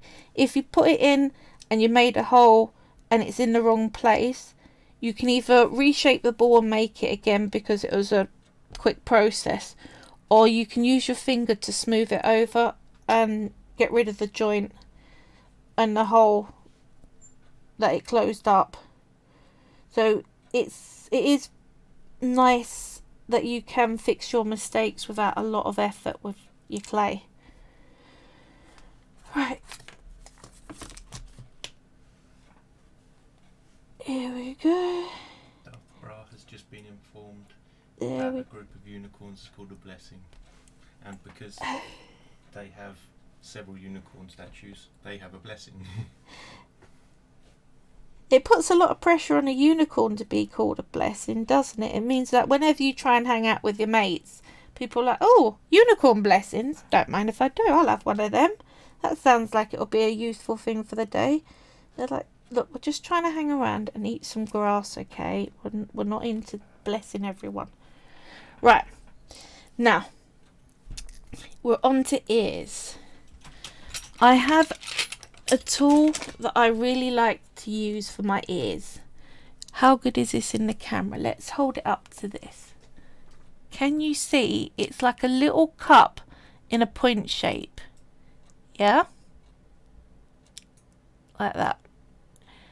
If you put in waxwork, clay work tools, all that sort of stuff, really, you could use a pair of needle pointed tweezers for this. Anything that's got a triangle point to it, that's what you want to look for.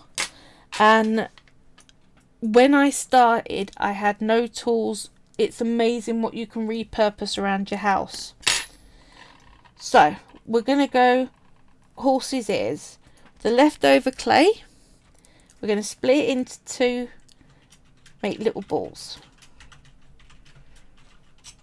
So like that. XX4DXX says you use that on your ears. On my clay worked ears, I wouldn't put them in my actual ear. I quite like hearing, thank you. Darth Bra is just telling me to keep up what I'm doing. Yes. Thank you so much to Jamie, my wonderful admin. I don't know what I'd do without you. I don't know how people read, create, and not mess up what they're doing. They must have practiced a solid year before they make any tutorials. A lot of people I've spotted online, they will prepare everything, make the shapes, do all the conditioning, so before they ever get on camera, so all you're seeing them is assembling pre-made bits, and that's harder when you're new because it's easier to find out how they made that thing. So I'm doing a ball, I'm bringing it up into a teardrop again with a decent point like that. Doing that with all of them. Yeah, so warts and all, I'm including mistakes, I'm including what I'm doing to make all the little bits. Darth Bra says, can you see it? It's good to be supportive. I agree. I am very lucky. I've got some wonderful supportive friends and family around me. It makes a big difference. I know people who make stuff that is literally way better than anything I've ever made, and their family are like, yeah, what? I don't care. It's not something I'm into, so I can't acknowledge your talent. And the problem is, when you're a self-employed artist or an artist of any kind, it is hard to work out whether you're good or not, because even the best of us have some things that we love art-wise and some things that we hate. As many people that have told me my work is incredible, I'm so talented and all that sort of stuff, there's just as many people saying it's childish, garish, bright and horrible. I don't like it. I don't see how anyone else would. And I actually love both comments.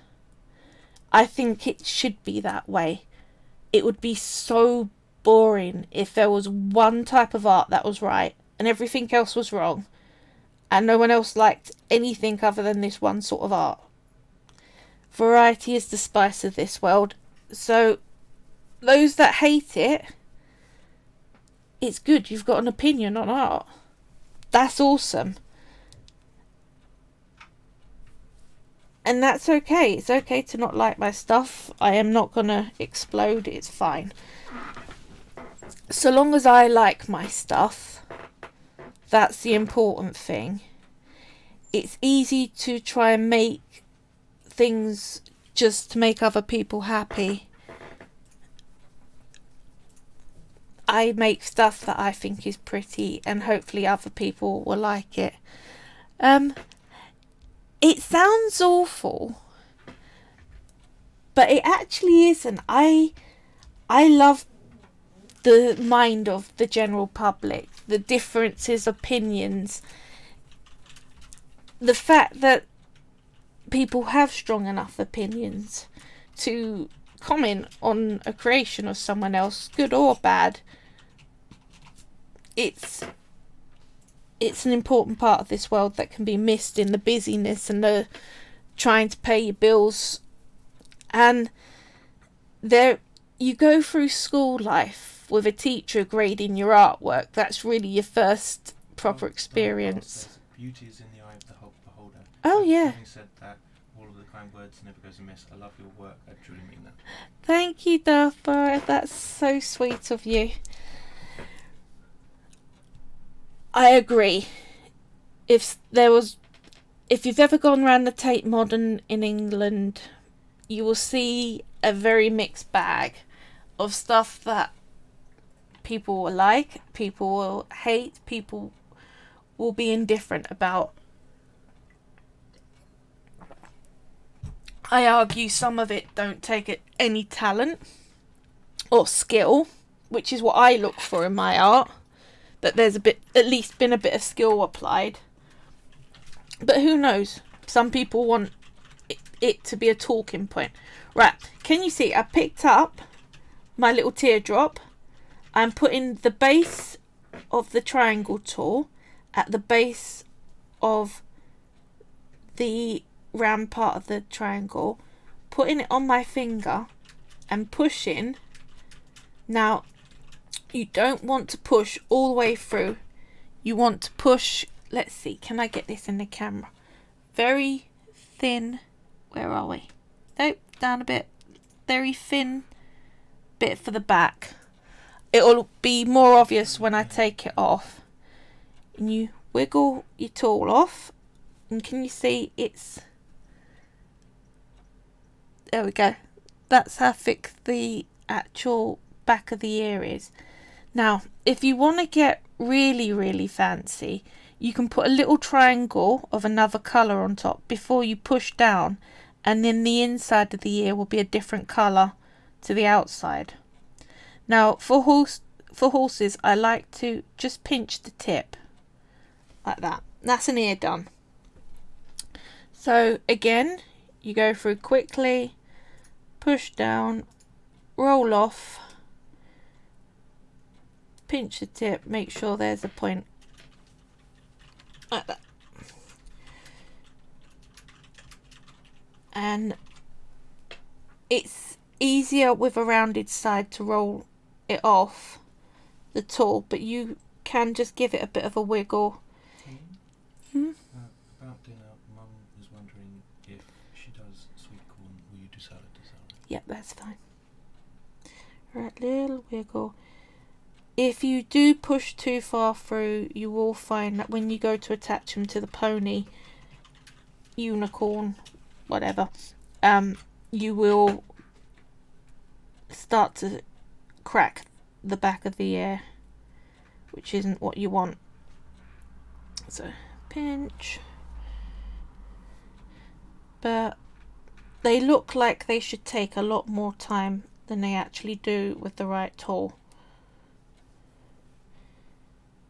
And if you wanted to do like a rabbit's ear, something very long, and you only had a small tool like that, you do that, roll it off, and then you hold the bottom and you pull up, and it will go into a longer sort of rabbit type ear.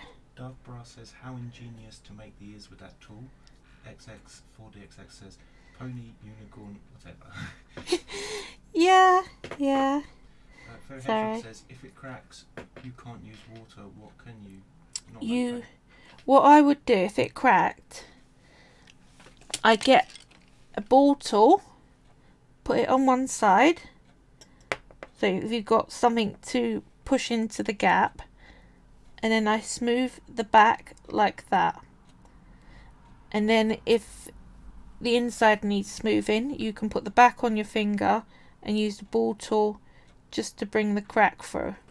So you're smoothing it back in and joining it, because raw clay will stick to itself. The other good thing, you can bake this clay as many times as you want. So you can make something, bake it, and then add raw clay to it and carry on working on it.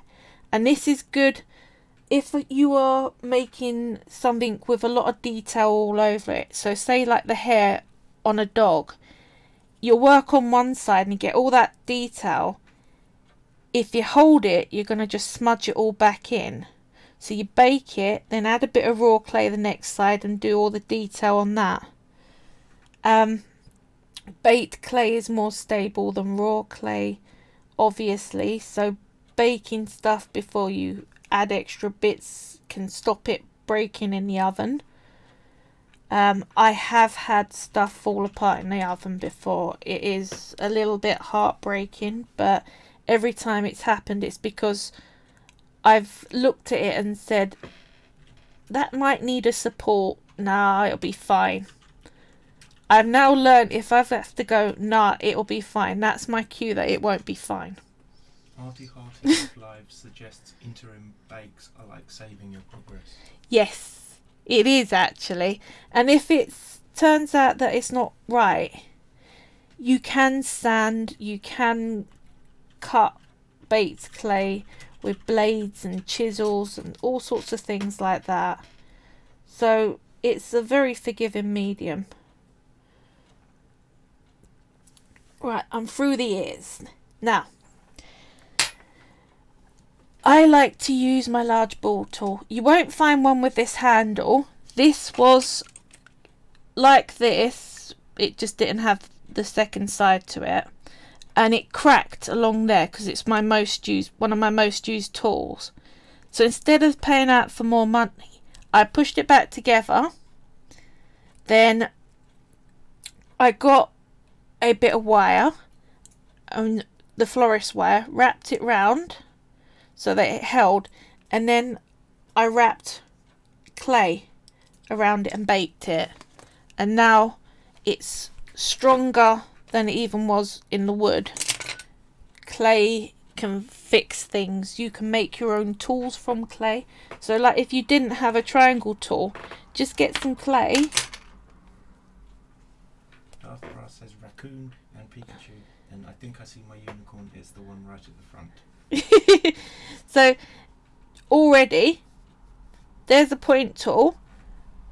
Make a stick to it.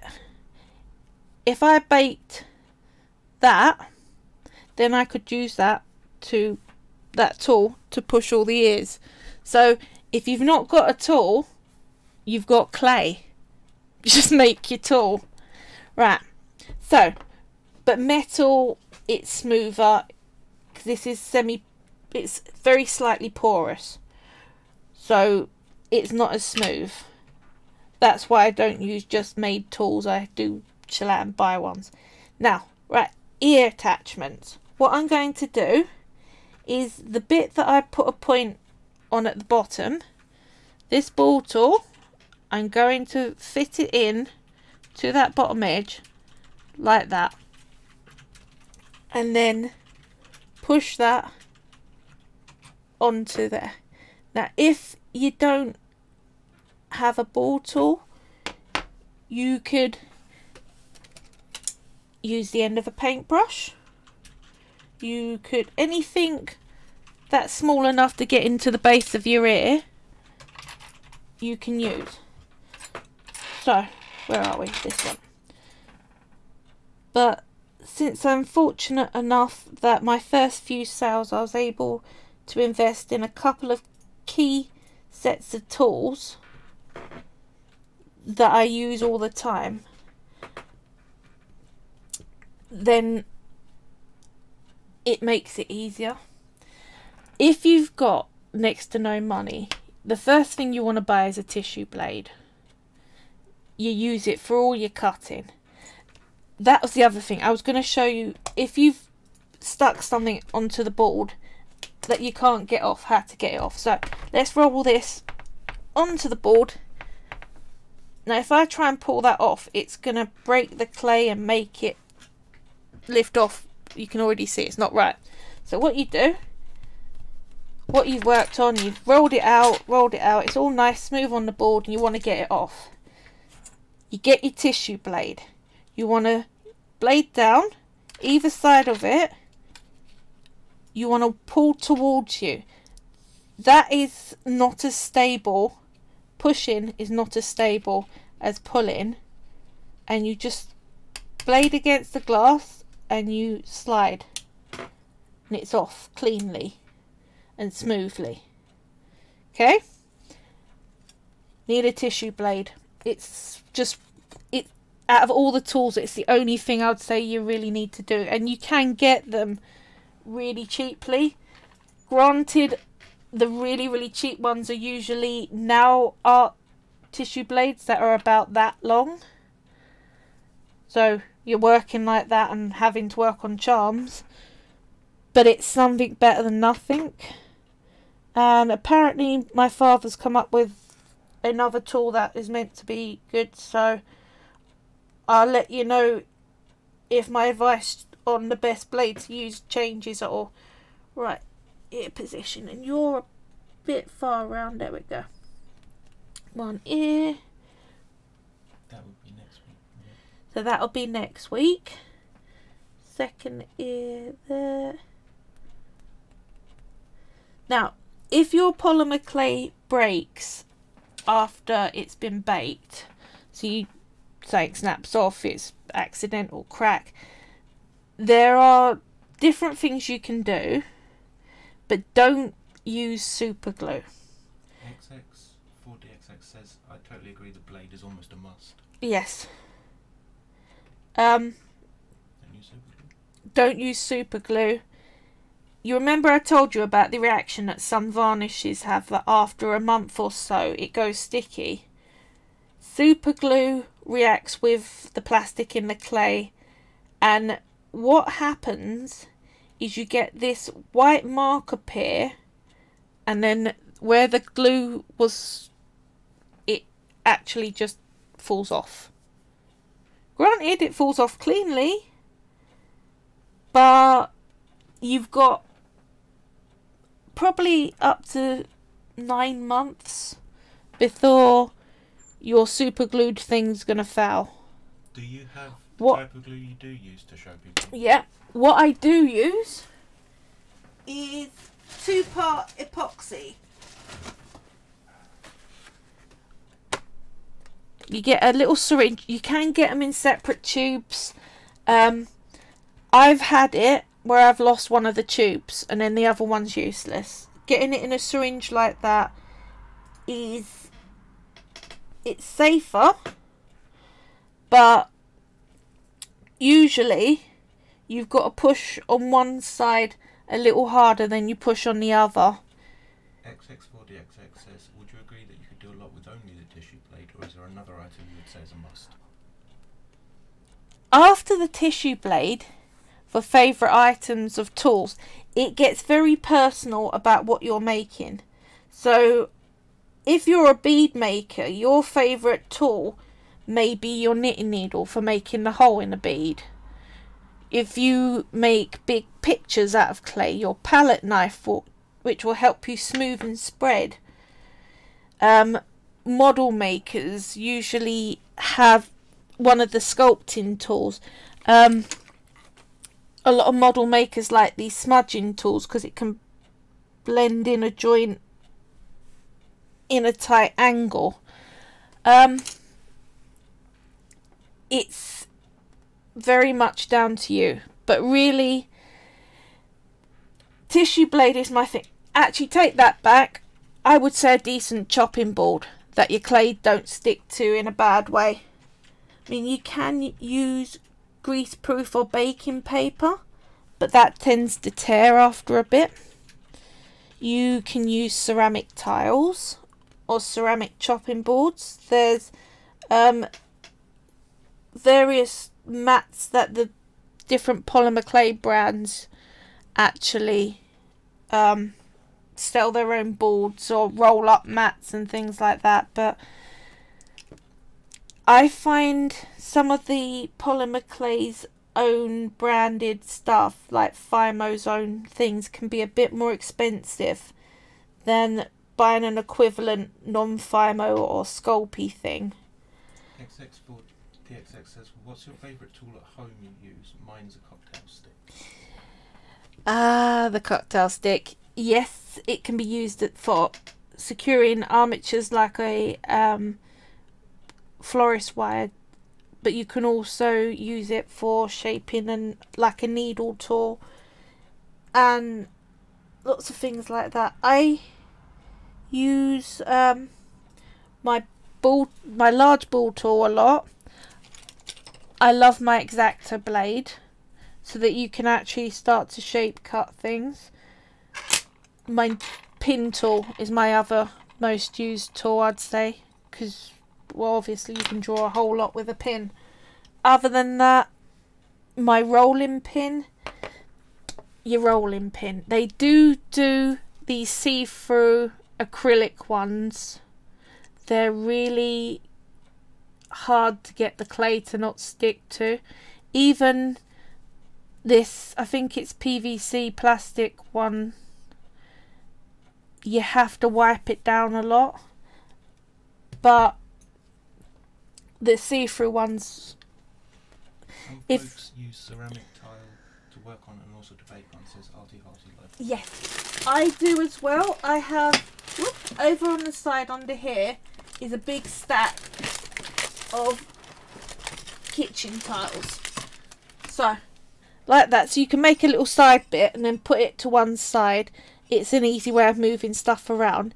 The other reason for baking on a ceramic tile is your oven at home, how it controls temperature is once it's reached once the sensor's gotten to a certain level that you've set on the dial, it will drop the temperature suddenly to try and bring it back down if it goes over. And anyway, your oven's going up and down in temperature the whole time, which is really not good for the clay. It can make it crack. So putting it on the tile means that the tile holds the temperature a lot more, so when it changes around the heat source, you still got a heat source. Right, I'm gonna get on to glittering now.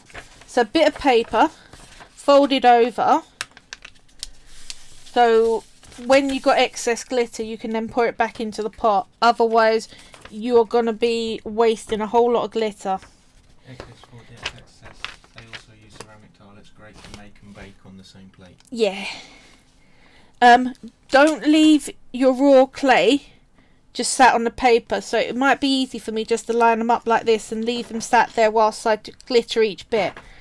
Paper leaches out the plasticizer from your raw clay, the thing that's keeping it soft and not crumbly. If your clay is too sticky, you can push it onto a bit of paper to make the oil come out. But if your clay is how you want it, don't leave it sat on paper, especially not overnight. You come back the next day and you'll find it's dried out and cracked. You can put oil back into raw clay, but once you've made something, it's pretty much not good. Right, so little paintbrush. We're going to do the dark red first. Now, if I'm using mica powder is a metallic, very fine powdered stone, so it gives you glittery and metallic-y sheens. Or if I'm using a very fine glitter, I wear a dust mask. I see a lot of YouTube videos where people are happily microing away and the place looks like a rainbow's gone off, the amount of sparkle in the air, but all that's going into your lungs. It's alright if you do it as a one-off now and then, it's not terrible, but you use it regularly, your lungs can't shift foreign bodies like powdered stone or powdered plastic, which is what glitter is. You do that over several years and you're going to end up with damage. So, cheap dust mask. You can go to a pound shop and buy 2 dust masks for £1. I kid you not. When you sat there going, why have I got lungs that are like I've been chain smoking all my life? And they say, because you didn't use a mask. Why not wear your mask now? Because I'm using very big bits of glitter. If you can see it, it's not kicking up in the air, it's falling just down. And it covers and muffles my talking. So, when you start seeing the air glitter, you want to mask up. And the other thing about it, now, let me tell you a funny story about this, how I learned this. I sat there in my room and I had my mask on and I was making I got a wine bottle that I covered in vines, so green clay and vines and little leaves and little flowers, and I mica powdered the whole thing and it looks stunning. It's in my shop. It is expensive, but I tell you, it took me a month to make that thing. It was hard. So I'm sitting there, I've got my dust mask on and I'm microing away, and my husband goes, "Come, stop what you're doing," and I come and look at this. And there was a beam of light coming in from where the sun had come in through the window, and the whole thing, it looked like someone had exploded tinsel into this beam of light, the amount of glitter in it. And he's like, "I've been sitting in this for the last hour next to you doing my computing stuff." So what I'm saying is, if you are using this gear, be aware of what's in the room. Have you got your pet cat sat on the sofa behind you, huffing away at all your mica powder whilst you're all nice and protected? If you're using it, if it's enough that it's going to kick up the whole place, kick the family out and open a window for a bit and they can come in after a little bit. Oddly enough, there's a massive myth going around about polymer clay when you bake it, the fumes being toxic and it being poisonous and all sorts of stuff like that. People tend to take more care with this fumes from baking than they do with the mica powdering, and actually it isn't. If you burn it, it will put off a tiny amount of, I think it's sulfur oxide or something like that. It's one of the ones where you really got to huff a lot of it. You just open a window like you do when you burn anything, but the slight smell that it gives off is completely safe. It's fine. It can leave a bit of a taste on your food if you bake your clay and then put your dinner in straight after. So what I tend to do is I cook my dinner and then let the oven cool down. If you want to show people the bottle, I've set it up so I can show people on the screen. Would you like to? Yes.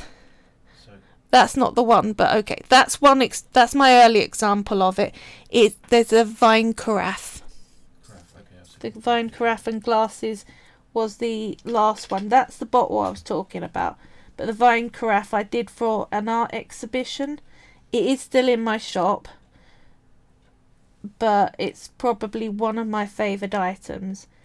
I will be showing you each week an item of the week to show off. And this fine carafe isn't the one I've chosen. The one I've chosen I will show you in a minute. Once I've just, here we go. All of them's got their red glitter on now. So let's put the glitter back, and then I'll show you my item of the week that is still in my shop. And we'll do the light glitter after that. Can you see? Look at all that I would have ended up in the bin or on the side. So put it back. Tap, tap, tap, tap, tap. There we go. Lid on. I have kicked a tub of mica powder over before. It's amazing how far glitter and mica powder can go. You're finding it for ages. Right, item of the week. Yes, that's the one. Look at this beautiful, beautiful, beautiful thing.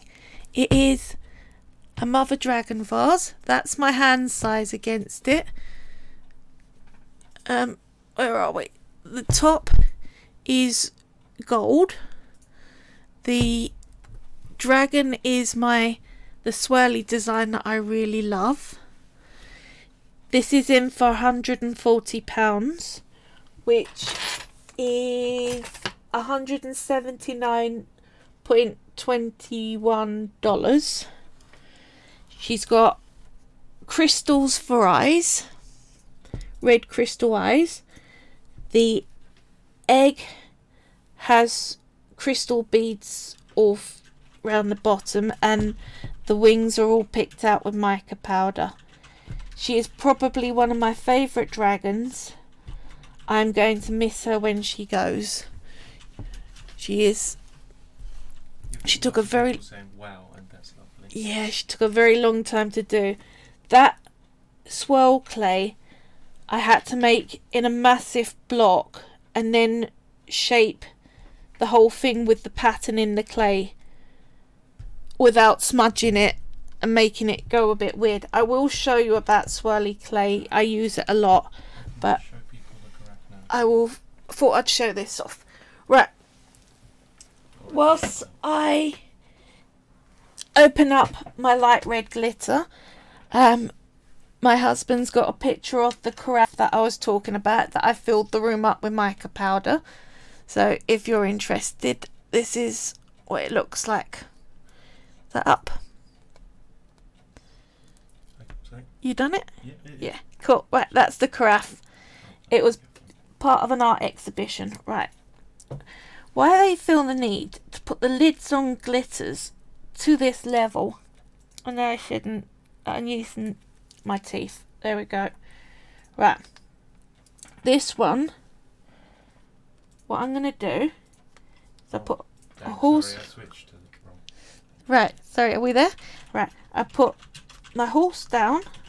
I'm going to tip the red glitter all over, because it doesn't matter if we use too much, we can put it back in the box afterwards. I am going to go over with a paintbrush to brush off the excess.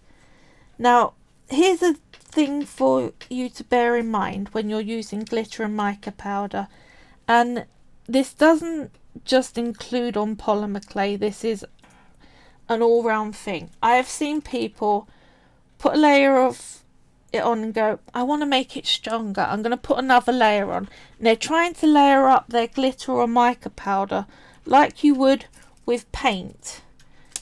Well, the surface that it's sticking to can hold one layer thick, and mica powder, being a powder, and the same with glitter, it doesn't stick to itself.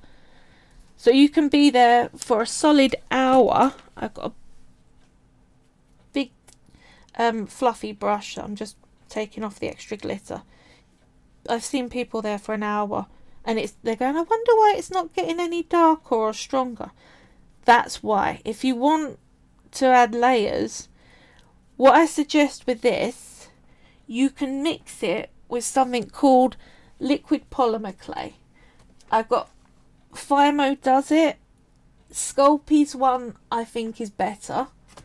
It's more see-through. That one turns out like plastic, But if you mix your mica powder or glitter in that, then you can layer it up, because it's a medium that will stick to itself. But yeah, so don't waste your time with that. It's funny. I shouldn't laugh watching someone doing something that is entirely useless, but there we are. Right, I've said my piece with that. Yeah, I'm just using my brushes to pick up my glitter and put some on it. I might just tip out, it's quicker. Tip out, tip out, tip out, tip out. There we go.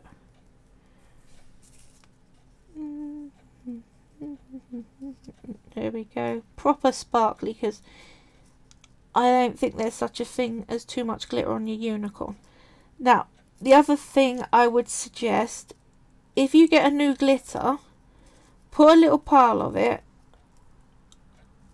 on a tissue, on anything that will hold it, so a bit of paper. Stick it in the oven at 110, 15 minutes. See if it melts, see if it chars. It is a plastic after all, some of them can't take the temperature. That bit just peeled off a little bit there. Now, so like you can see, there's a scruffy bit on this unicorn. You don't have to leave it, just get any tool, just smooth it back in. You won't see it, it's all tidy. The joy of clay, it's like rubbing stuff out. Just put a bit more glitter on, because more glitter. There we go. Right, that's 2 of you done. Over here, third one. The bit on this that takes the time is the hair, the mane, the tail. So what I would do is I will do one of the unicorn's mane and tail on camera, and I won't subject you to all 6. The rest of it goes together pretty quickly on a charm. So there we go, get some glitter in those ears, because why not? There we are, you are looking fabulous. Now when you varnish this, it's gonna show the glitter far more than without. You don't have to normally varnish polymer clay, it's a choice. It does come out pretty matte. I can show you some unvarnished, well, I showed you that unvarnished, so the varnish brings out the colour. You can polish, you can use resins, although they are really expensive. I'd love to get involved with some UV resin on some of my trinket boxes, but the price that I then have to charge to make it so that I'm just covering the cost of the resin, I don't think many people are going to want to pay that. And weirdly enough, one of the most expensive varnishes I've actually ever bought. Fairy Hedgehog says, what's UV resin? UV resin, right, there's 2 types of, they call it 2-part epoxy, is the resin's common name. Now, you can get the 2-part that you just mix together and it sets when the 2 components, or you can get something called UV resin where it will only set once it's under a UV light, so you haven't got to make sure that you get the equal parts of each resin or it don't set thing that you do with the 2-parter. Even the 2-part epoxy is expensive. I know I said the glue that I use is 2-part epoxy. I think it's a different stuff to the one you use as an overcoat, and even if it's not, the amount you're using it in the glue is a small amount, whereas to use it as a varnish, you've got to cover the whole piece in it. Mary Hedgehog wants to know, would you need a UV lamp as well? Yes, for UV you need a UV lamp. That's what makes it turn. You don't for 2-part epoxy. So a lot of the UV lamps, you can use them on things like pendants you make, because they're little shallow ones, because they're designed for nail art.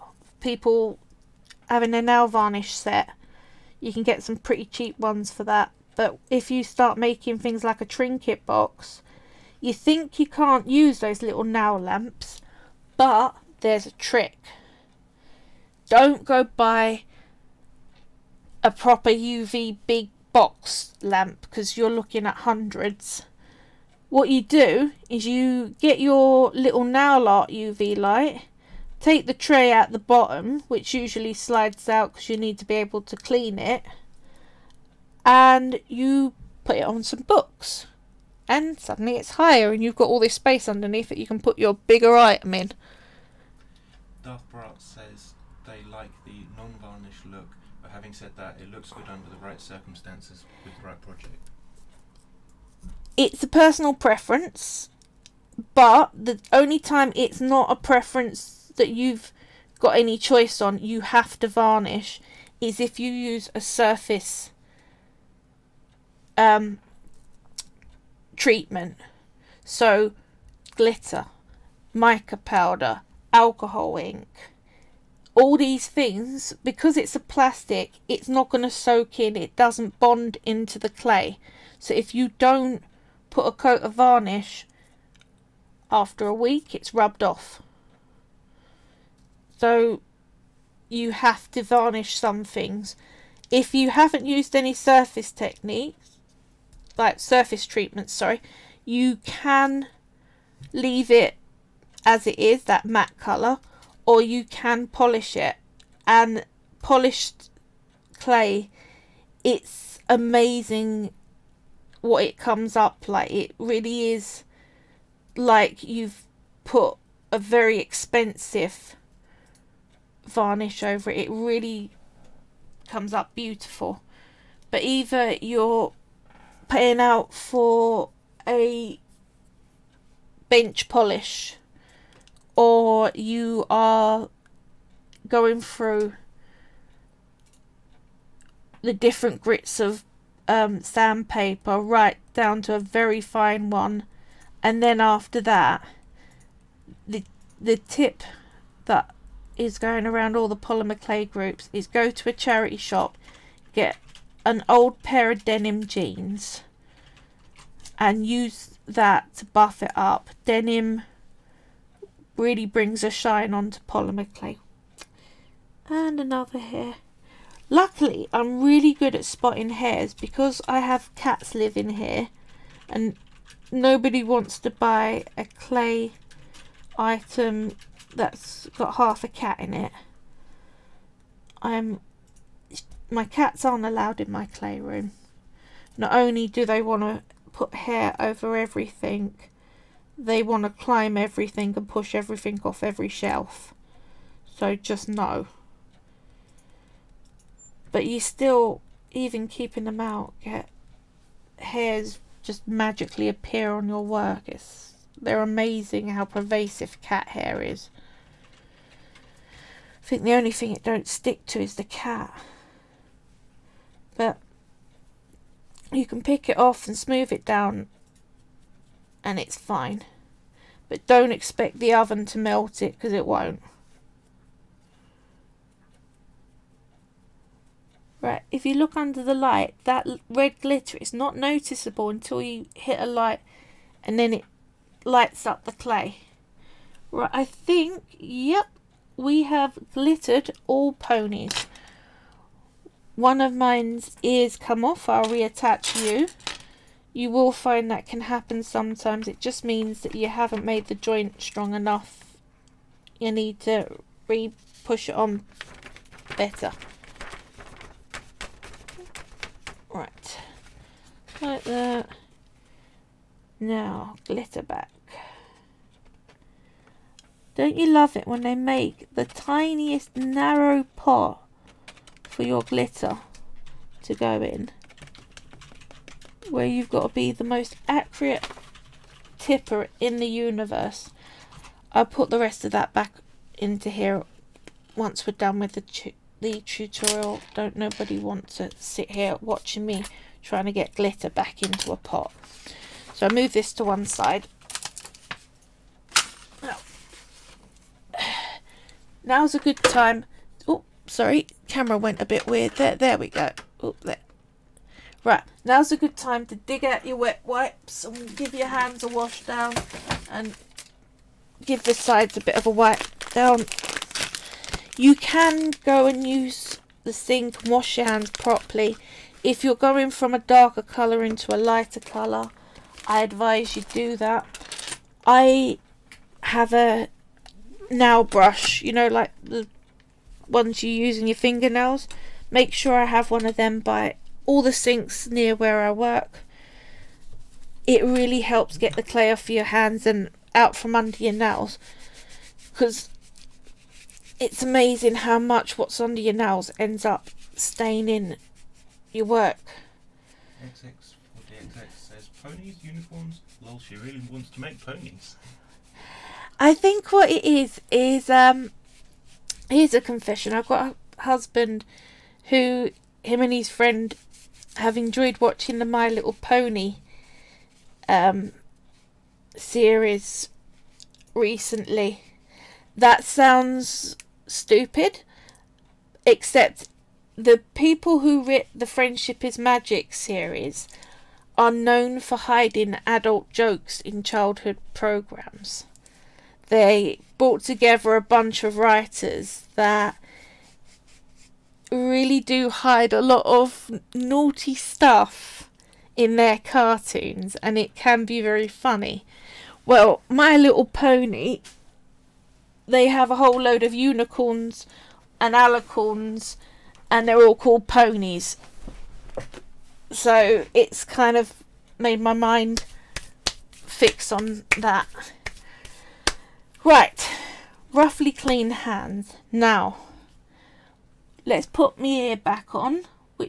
Who's this one? You are the one with the absconded ear. Right, put it back on. Push it down, make sure it's got a proper stick. Now we're going to put main in between it anyway, so that will hide any cracks, but I'm using my ball tool to attach it back down properly. There we go. There you are, you can stay. Right, now we're going to move on to putting some eyes on these things. I'm going to get some black and some white. The dreaded white that wants to be every colour except white. But we are only using a very small bit of white, so that should help. Here we are. White. So white number 0 and black is... I've got a big old box of it. Where we are. Black is number 9 on Thymo. So start with the light colour, even though the main eyes, let's get one to show you.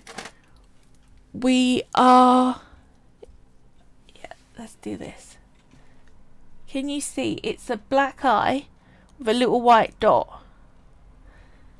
Because black horses have black eyes generally, but if you worked with the black and then with the white, you're going to end up with grey instead of white. So what we're going to do is we're going to take a really, really tiny pinch of white, condition it, so folding it over, kneading it so it's soft, and I'm going to roll it into a very long thin, already glitter on it. Luckily I ain't going to use it all. Never throw away scrap clay, you can always reuse it in other things. Right, what we're going to do is I'm going to get my pin tool, and it shows up on the green best. I'm going to take off really, really small, tiny, let's see, tiny bit of white. Yeah, maybe even smaller than that. I might divide that into half. So on the board, if you roll your tool, it will push the clay off. So yeah, I'm dividing that into half, then putting it on my hand on a clean patch. Because my hands, I don't trust that they're clean, I'm using my wrist. It's always another tool. You're going to roll that into a tiny ball. And I'll put it back on the needle and I will show you up close. You see, tiny little ball. Yeah? There we are, tiny ball. You're going to make 2 of these for each unicorn. Back of your hand is another option if your palms are a bit dirty. You can also use the glass board to roll against, but when I'm working on very small things, I want to bring it up closer to my eyes so I can see what I'm doing. Or you can use your tile, that's another option. So yeah, now these are going to be the little light reflections in the corner of the eyes. Technically, if you're going to varnish your thing, which I am, you will get a light reflection off of it. Sorry. It doesn't have to be that much. There we go. Let's do this. There we go.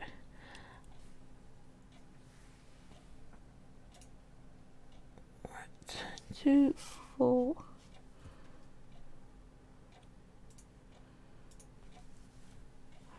You can do these little light reflections with acrylic paint. Watercolours I've not seen work properly. I suppose you probably could use watercolours on clay. Alcohol inks are the most used thing on clay, followed by chalk pastels and for things like shading and blush for cheeks and that sort of thing. But if you're trying to do a solid colour, acrylic paint is what people go for. But I set myself a challenge when I first started out that I will try and not use any paint on anything I make. So what I do when I want to do something like painting, I will get my clay, either get a little bowl, add a small bit of clay, add a drop of either baby oil or liquid polymer clay, and then use a ball tool to smidge it until it's almost like a liquid paint, and then use needle tools and other tools to apply that. So it's still all made of polymer clay and you still can do a painted effect. And it's pretty cool because it's quite thick, so you can actually, you don't have to have it all flat to the surface. You can bring it up into little peaks and all sorts of things. If you look in my Etsy shop, you will see a white shark paperweight. The spray of the water was silver clay in liquid polymer clay. That's how I did that. Right, what are we at? 1, 2, 3, 4. 2 more eyes to do. Darth Brass says they think you guys that work with clay have such a fantastic imagination. I lost mine when I grew up. I wish I could still dream. I'd be useless at this. Right. I've got a good answer for you about you thinking that you can't do artistic stuff. I thought that about myself. Before I got my clay set, I literally, if you'd have asked me, so what do you do that's creative? Nothing. I'm rubbish at it all. That was my answer. And I learnt that back at school, that you can't feel into their grading system, so that means that you're bad at art. And it's not true. The thing is, there are so many different ways to be creative. There will be something right for you. Darth Brass says, I can't even read anymore. I used to see pictures in my mind. Now I just read words. I think that's aphantasia. Right. There is a condition called aphantasia. I actually have it. I can't see pictures in my mind at all. So what I do when I want to create stuff, I go at it like you just have to plan more. So you look at pictures of say I'm doing an animal. I look at poses that animals have had photos of in Google Images and go, that's a cute position. I wonder if I can recreate that. And if it's something that doesn't exist, like a unicorn or a dragon, look at lizards and horses. And when you start, you won't be wonderful, but you'll be better than you expected. And what's surprising, someone out there will like it. There will be someone who thinks you're amazingly talented, even with the very first thing you ever create. And there is no one out there that is right when they say it's bad. There is literally a pile of bricks in an art museum. I remember when that happened, my dad's the builder, he said, who knew I've been an artist all this time? There's no such thing as I can't do art, because the breadth of things that have been called art has been amazingly wide. I mean, arguably, if you can create a messy room, you're doing as well as one of the country's award-winning artists. Is it art to me? That's a different question. Do I see my work as good? I'm making the little black eyes, by the way. We are trained to be very critical of ourselves. Like all talents, we practice it and become expertly good at saying what we've done is bad. It's a legitimate problem that seems to be human nature. So I'm not casting dispersions on that. I'm just saying that it is possible to believe stuff to be true that other people on this planet would disagree with. And so you can only say what's right and wrong to you. And I bet you can make something that surprises yourself. So that's the other thing. What teaching have you had? Have you had someone who's patient, who's able to say... Darth Brass said they used to be such a good artist, but they haven't drawn in years. Try it. Even if it's a stick figure. Try... The act of doing anything is better than not doing it, because it gives you a beginning to relearn. Our minds are amazing. There are people that have been left paralysed that have relearnt stuff. There's no such thing as I'm too old to learn how to do something.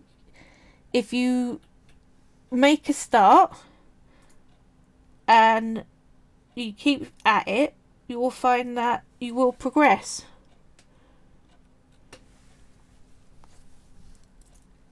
I didn't think, if I'd have showed you some of the things like that dragon vase, if you'd have showed me that 4 years ago and said you would have made that, I would have literally musketeer laughed. You know, where the head goes back? Ha ha ha. Yeah, absolutely wouldn't have believed you. if you've seen some of the things that I made at the start, if you learn from it, it's not a failure. It was absolutely worth the time, even if it ends up in the dustbin. If you've learnt something from it, that is perfectly acceptable. Helps if I make the eyes the same size as each other, I've found. There we go, that's better. A bit more clay in that one. The black parts the same size or larger than the white parts? The black parts, I would say, are at least twice as big as the white ones. So, if you can see, let's put them on my hand, a white one next to a black one, so you can see what I'm doing. It's very hard when you work in miniature to get the camera to really show it properly. So yeah, I'll hold it up. Just got to get right. Oh, that's this way. There we go. Can you see the white is like half the size of the black? Yeah? Because the white is going to be a little dot in the black eye. Now, I find when you start working on tiny bits like this, moving it around, you need a pin tool or a pin or something, but your fingers are just too thick to pick stuff up without damaging it. Whereas you can literally use your needle, and what you want to do is you want to go on, you can either touch the top and it sticks because it's raw clay, or you can go underneath and scoop. And like this, raw clay, especially small bits, it does stay to your needle quite well. Sorry, you can shake it and it's not falling off. If you try and put it down, it's hard to get off the needle. So what you're doing is you're putting the needle down, rolling it, and then moving. Does that make sense? Yeah? So pick up, put down. See? Took me a while to learn that, and I kept just putting it against the surface and it wouldn't stick, and I'll get very frustrated. And yeah, you only learn these things by having someone tell you, or falling over it by playing with it. So that's why there is very little substitute for... Dark Brass says that's so tiny, don't sneeze. I know, right? I wonder if I breathe deeply how long the clay would sit in my lungs for. 2, 3, 4, 5. There we go. I've got 3 more little balls to do, and then you got the eyes made up. Yeah, there's no substitute for just doing it over and over again. Draw, make, whatever it is you're doing, just try, practice. Then going on to groups online. My clay journey would not have been anything as fun or as good as it has been without going on to Facebook groups for polymer clay, like the British Polymer Clay Guilds group is very active, very, very helpful. There is a group called HOP, Hooked on Polymer, and because it's HOP, they call everyone in it froggies, as you would. There is the International Polymer Clay Association's group. Then you've got things like Awesome Artists group and Polymer Clay Surface Technique groups, Polymer Clay working with resin, all sorts of stuff where other people doing what you're doing have tried stuff and can give you tips. I mean, for instance, when you make canes and you want to slice them, you want all the slices to be the same thickness when you use them. Or if they're different thicknesses, when you try to roll it flat, it can distort the image. Well, they do sell these wonderful bits of kits. They're called cane slicers, where you can set the gradient and it'll do that slice each time. They're in the hundreds of pounds. What I did instead, and I didn't think of this was on a Clay Guild's post someone came up with. They've got a mitre block. It's a plastic, let me see, can I see mine? It's like a little C shape with slits cut out of it that you can put in different angles. They're about, where are we? This is the thing, you collect so many tools that over time you don't half need space. It's under all the stuff. Right, too much stuff. Right, it's anyway, you can cut a straight line with it and move the clay along, and they are about £1.50. Dark Brass says, actually, can you read the message? It's gone black, so don't worry about it. Just tell me if there's a message. Sorry, admin wants me to read messages. Just tell me. It's a long message, so it should be easy. Where am I looking? Oh, that's awesome. I love the name Hop Froggies. Oh yes, yes. Didn't stop to think, but it stands to reason we would have followers from groups. It's nice that everyone in that field is helpful to one another. Hobbies, people are helpful to each other. When you start, I'm picking it up with the ball tool. Sticks to the ball tool. Now you want your eyes in a line with each other. Down, move down. Sorry, in a line with each other. So you're looking across the forehead that way. Once you've rolled it into position, push down with your ball tool. So you've got a little flat eye and it's stuck. Yeah? Once you've got both eyes on, you go over, you get your white, and pick up with your ball tool. Now, you want to, let's come up here. You're still too high. Sorry, there, that better?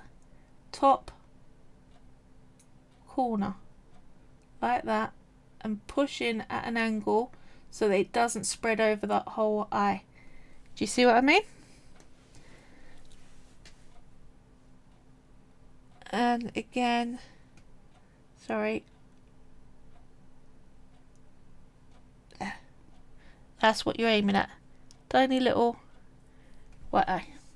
Right, I'm going to go through and do these quick. It's 20 to 8. I will not be long, but if I don't put these on, then I will lose them. Yeah, you might need to do the stars. After this, I will work on just one pony at a time. If that's okay. Yeah, right. Because of time, I'm going to work on just one pony rather than do all of them. Yeah. So, we've got eyes. We've got all the basics in there now. Right. So,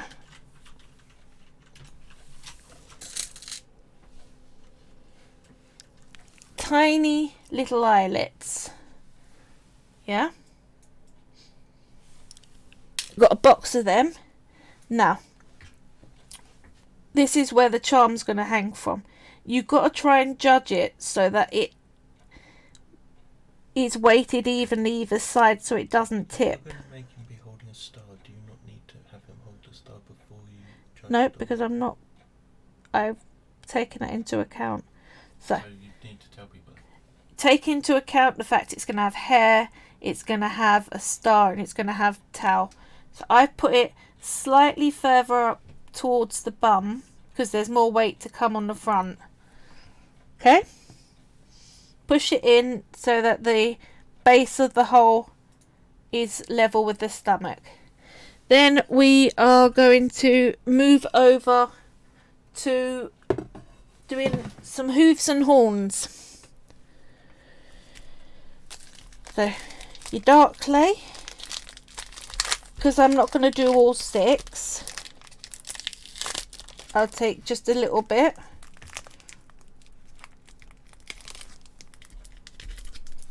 Again, soften the clay up. I spotted a hair. Get off you. I spotted a hair. Keep my eyes open for these things.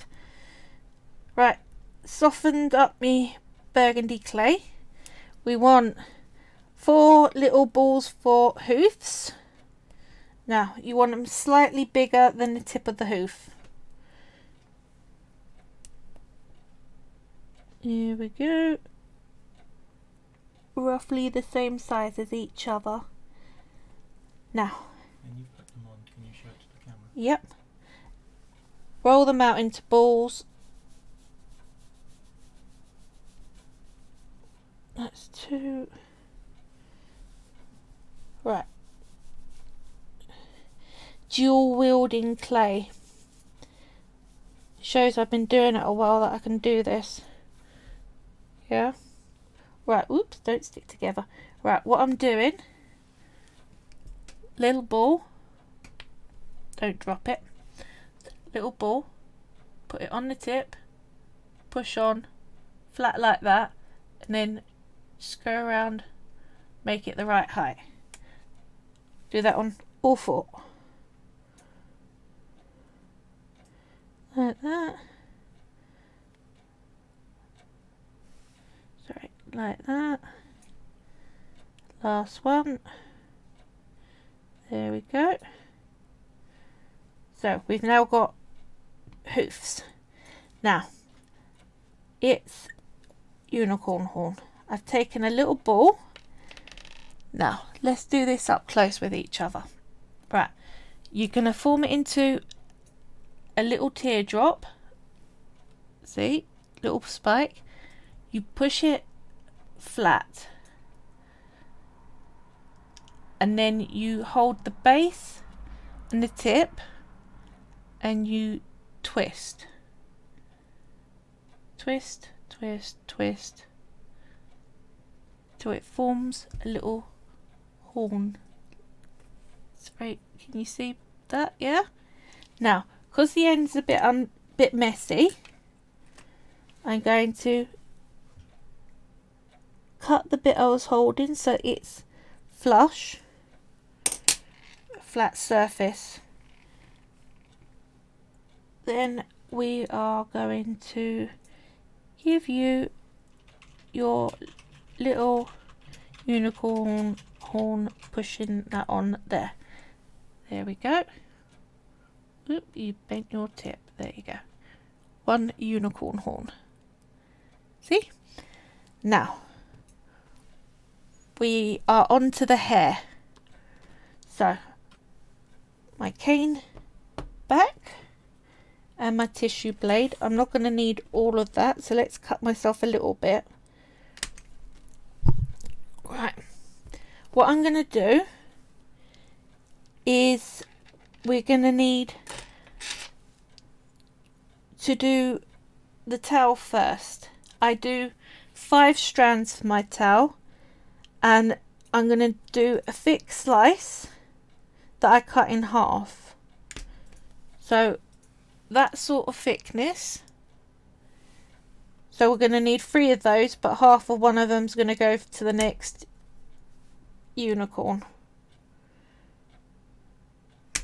Now you're cutting it that way. So, oops. Can you see? So there's the dark to light on each side. Yeah? So, cut them in half. Like that. Like that. Gives you 5 little, well, 6 little blocks, but one's going over for later. Now, blade out the way. You're going to put it between your fingers like this and start to roll it. When it's long enough for 2 fingers, you're going to roll it into a very thin sausage, and you make a point at the tips of that sausage. So as you can see, the fade is along the hair length.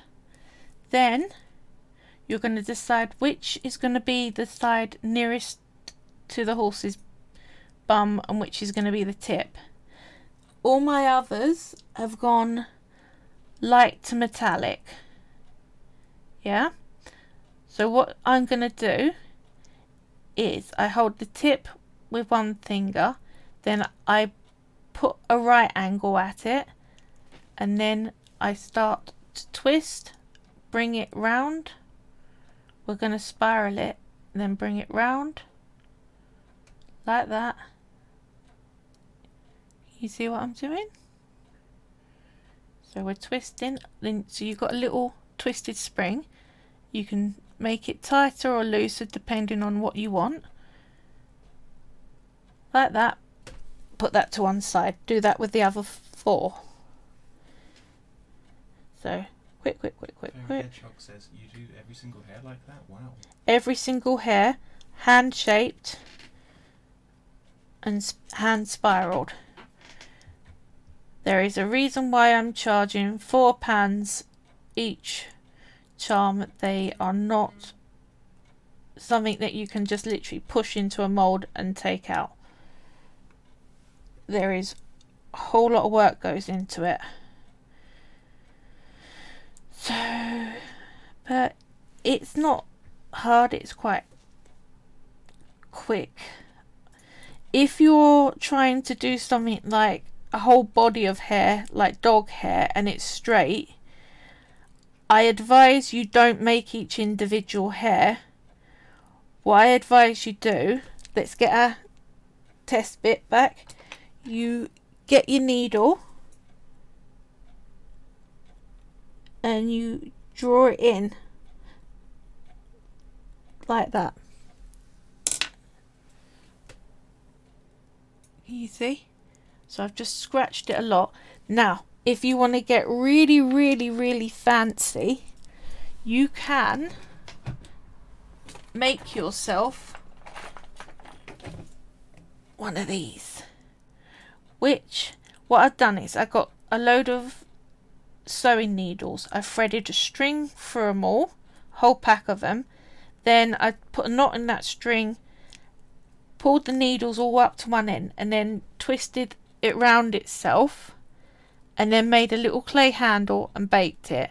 So then what you can do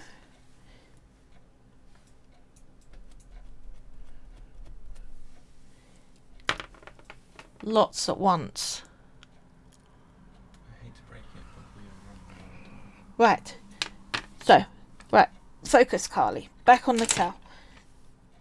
All we got to do is towel the mane and the star, and then he's done. So twisting like this.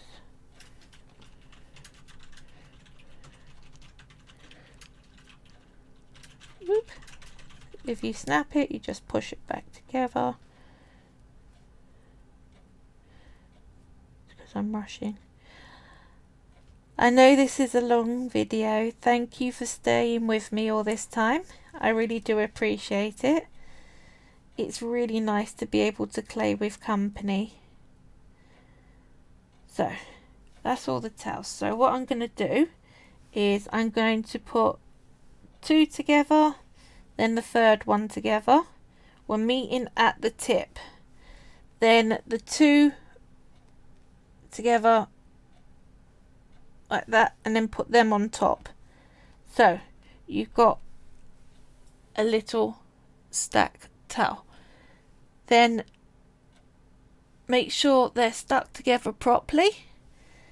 You get your unicorn and you want to push that firmly onto the bottom to make sure it don't come off.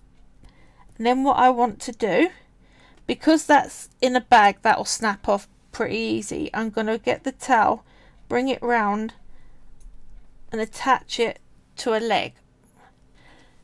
I need to make sure that on every one that I make, all the towels are going in the same direction. I have done it before with charms where I have had them going in different directions. It's a rookie mistake. Right, so we now got a towel for our unicorn. Right, onto the mane.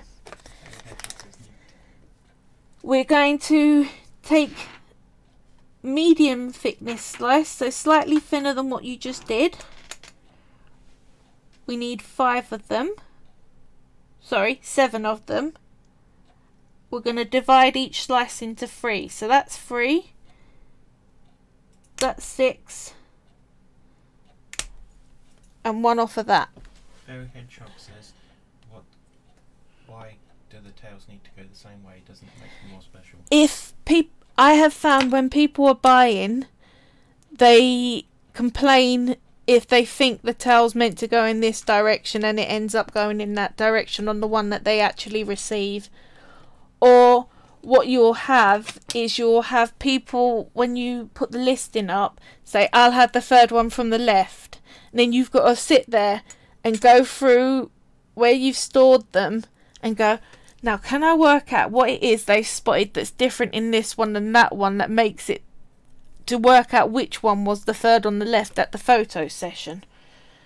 Nope, you get a random one because I can't spend hours trying to tell the difference between the different charms. Every hedgehog says that makes sense. So dividing them into 3.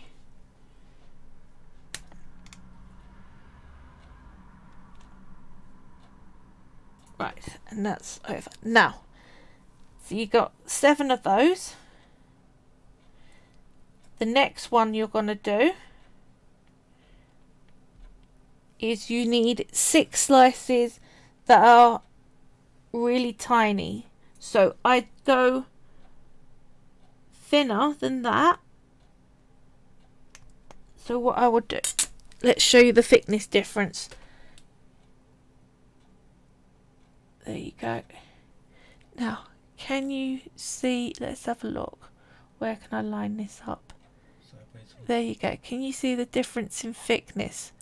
It's about 0.5 millimetre thinner. Not even that much, probably a couple of points in millimetre, yeah? But it's a little bit thinner. And you're going to divide that into 4. And you need 6. So that's a slice and a half.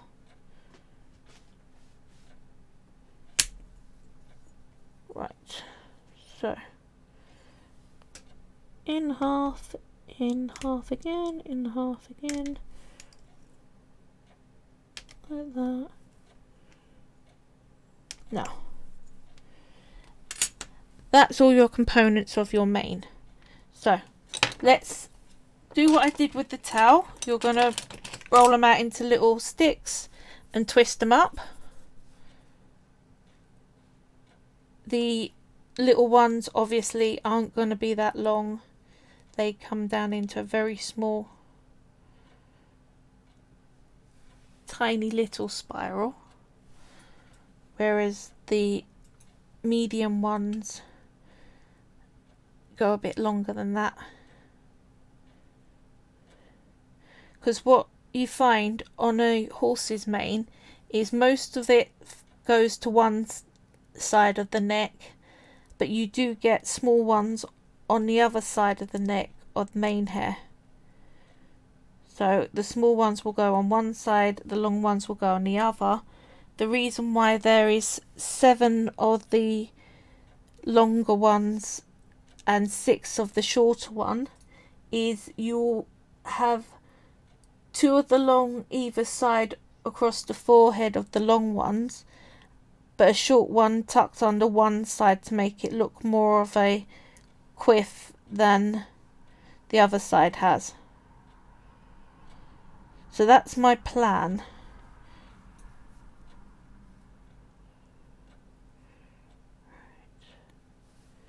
Being quick, being quick.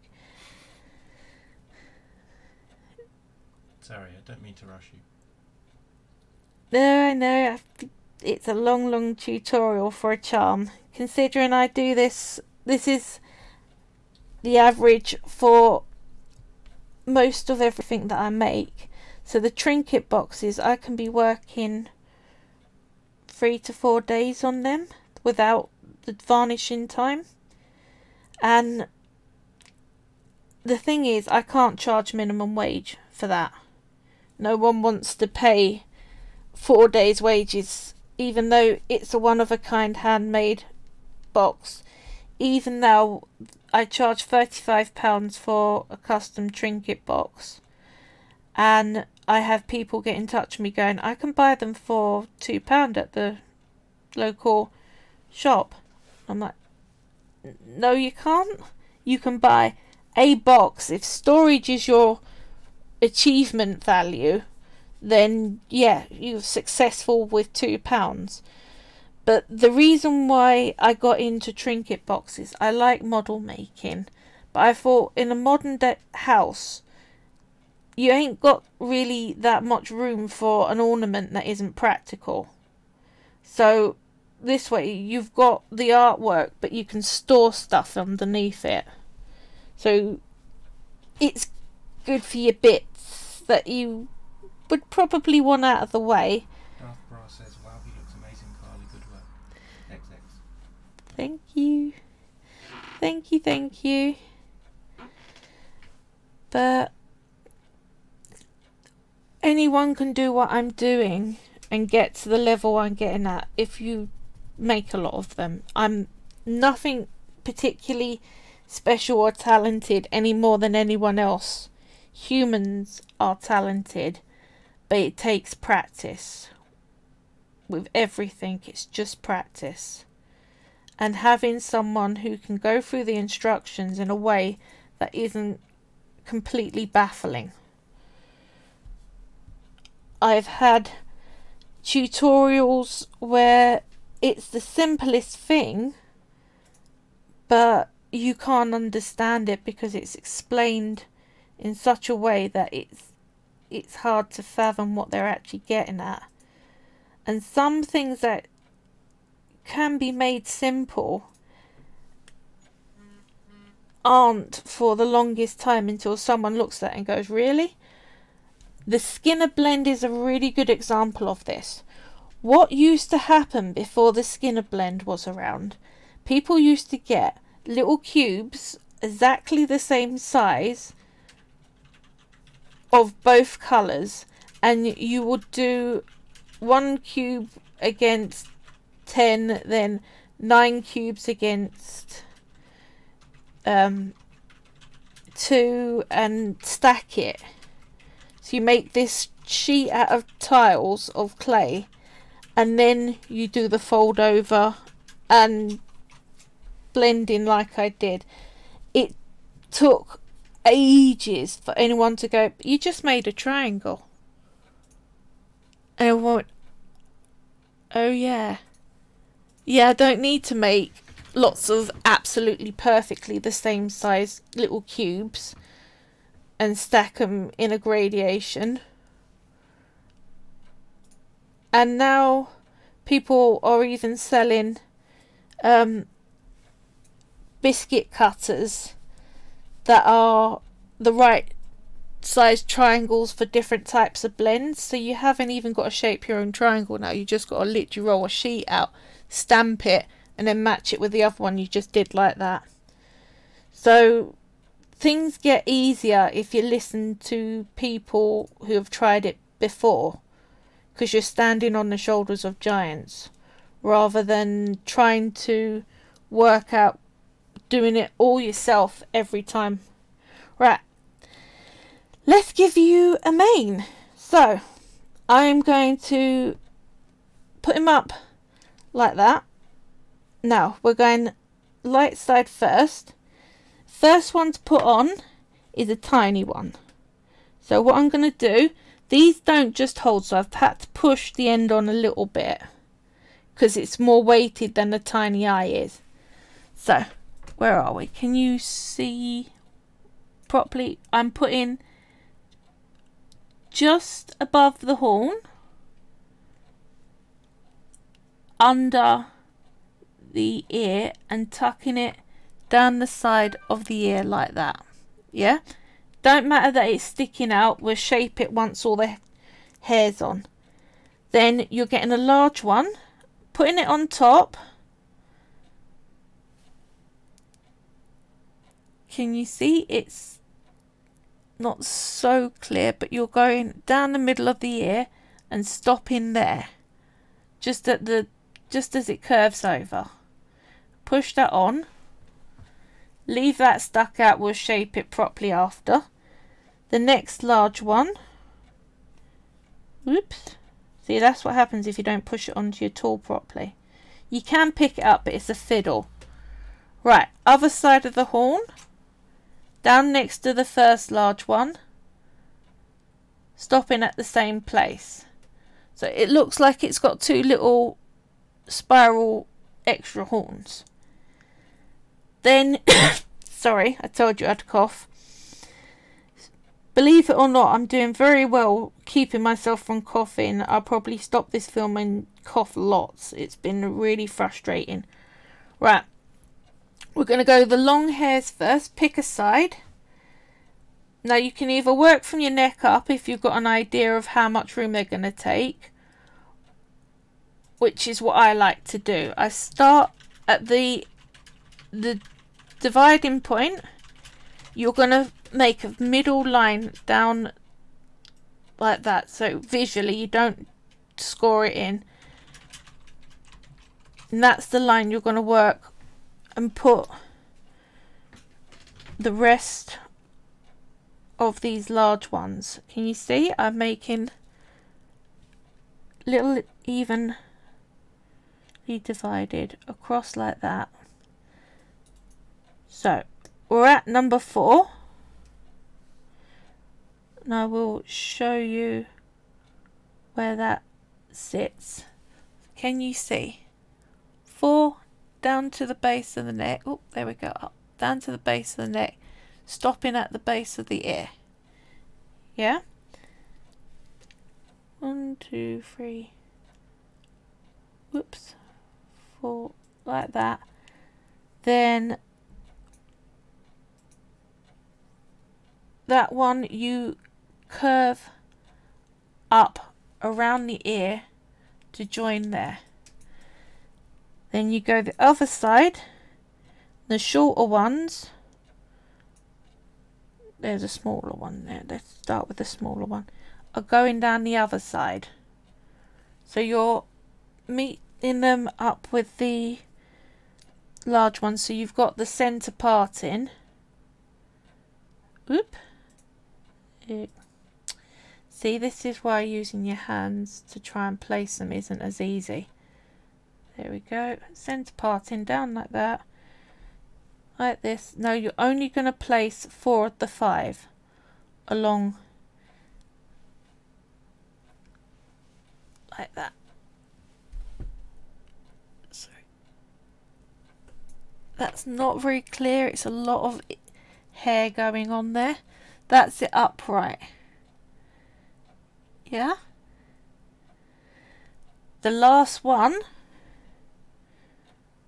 you put covering up that joint like that. Now to sort out the crazy throw that it's got going on.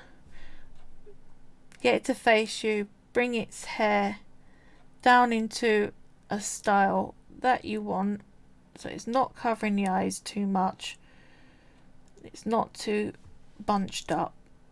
There we go, that'll do it.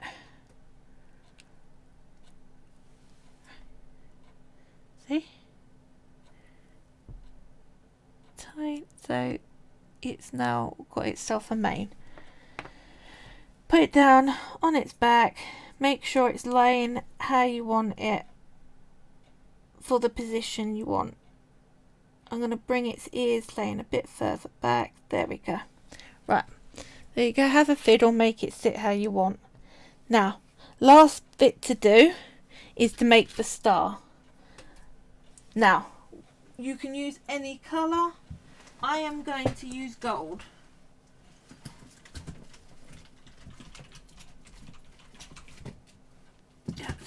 Gold. Sorry, I got a box of clay and I forgot to get my gold out. Rookie mistake. There we go. Gold. Number 11, metallic gold. Right. A while ago I was saying start out with soft if you've got arm problems. This is all the professional range. I find soft too sticky for me, but it is very soft. You still have to condition it, but you don't have to start out with something so hard. I prefer the professional. Now, I'm going to decide what size star I want. That looks about right. Maybe a little bit bigger. That'll do it. Right. Sorry, there we go. Now, condition it, because you always need to condition it. So I'm folding it over on itself a few times and squidging it in. Right, now we're going to break off 5 even sized bits.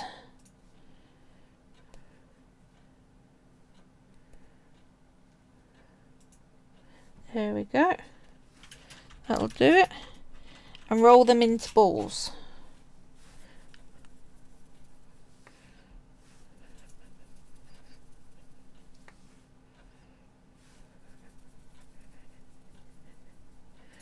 We're on the home stretch, people.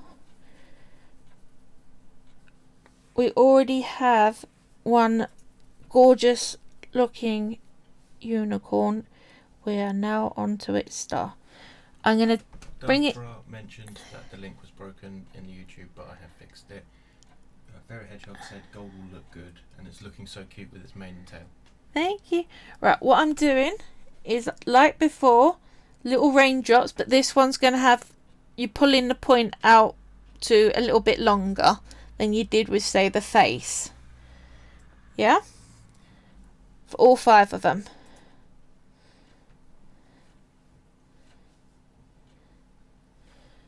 Two.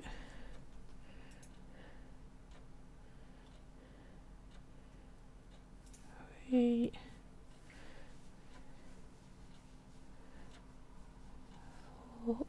How they get the metallic colours in the polymer clay, they add mica powder. So it's the same as your professional with a whole ton of mica powder added. I find I'd rather coat the outside than make my own metallic clay, because you really do go for a lot. But they do a large range of effects metallic. They do pastels and stone and translucents. The effects range is kind of awesome. But right, we got our 5 little peaks. So we're going to first of all base of 2 of them switch together.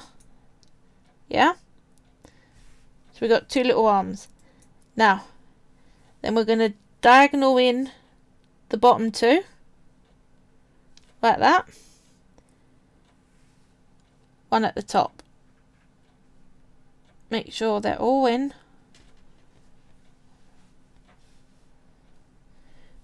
Fiddle with it until you're happy. Then, because I don't want to stretch the arm out of any of them by trying to pull it off, I'm going to use my blade to lift it. Let's go back on my hand. There we go. Tiny little star. Now, let's get our unicorn holding it. So, paws open.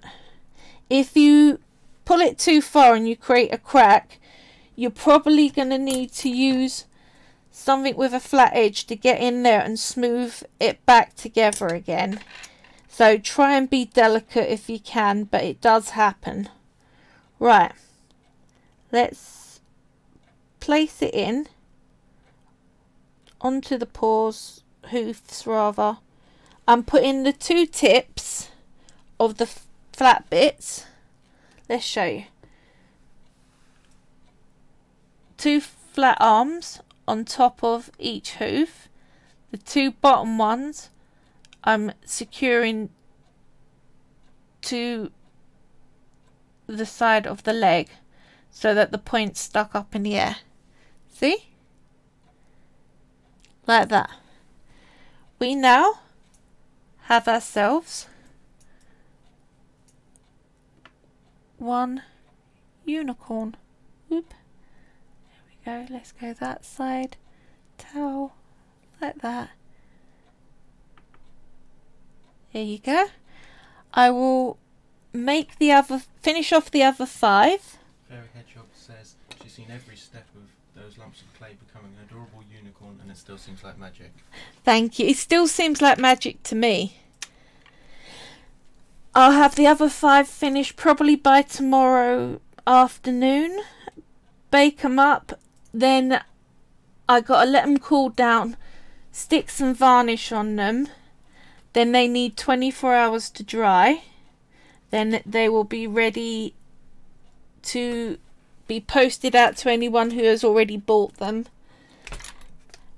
Thank you so much for coming. I'm going to sign off. Do remember that my next stream I will be making my complex dragons, so if you can pick some colours over the week. I'm going to stream every single week, Wednesday 5 PM. That's, what time are we? 9 AM EST, 12 PST. 9 AM EST, 12 PST, 5 PM Greenwich Mean Time. We're in the UK here. And once I finish streaming, I will upload the video the next day. So every Thursday you get a new YouTube video. Every Wednesday you get a live stream. Liking and subscribing to my YouTube really helps.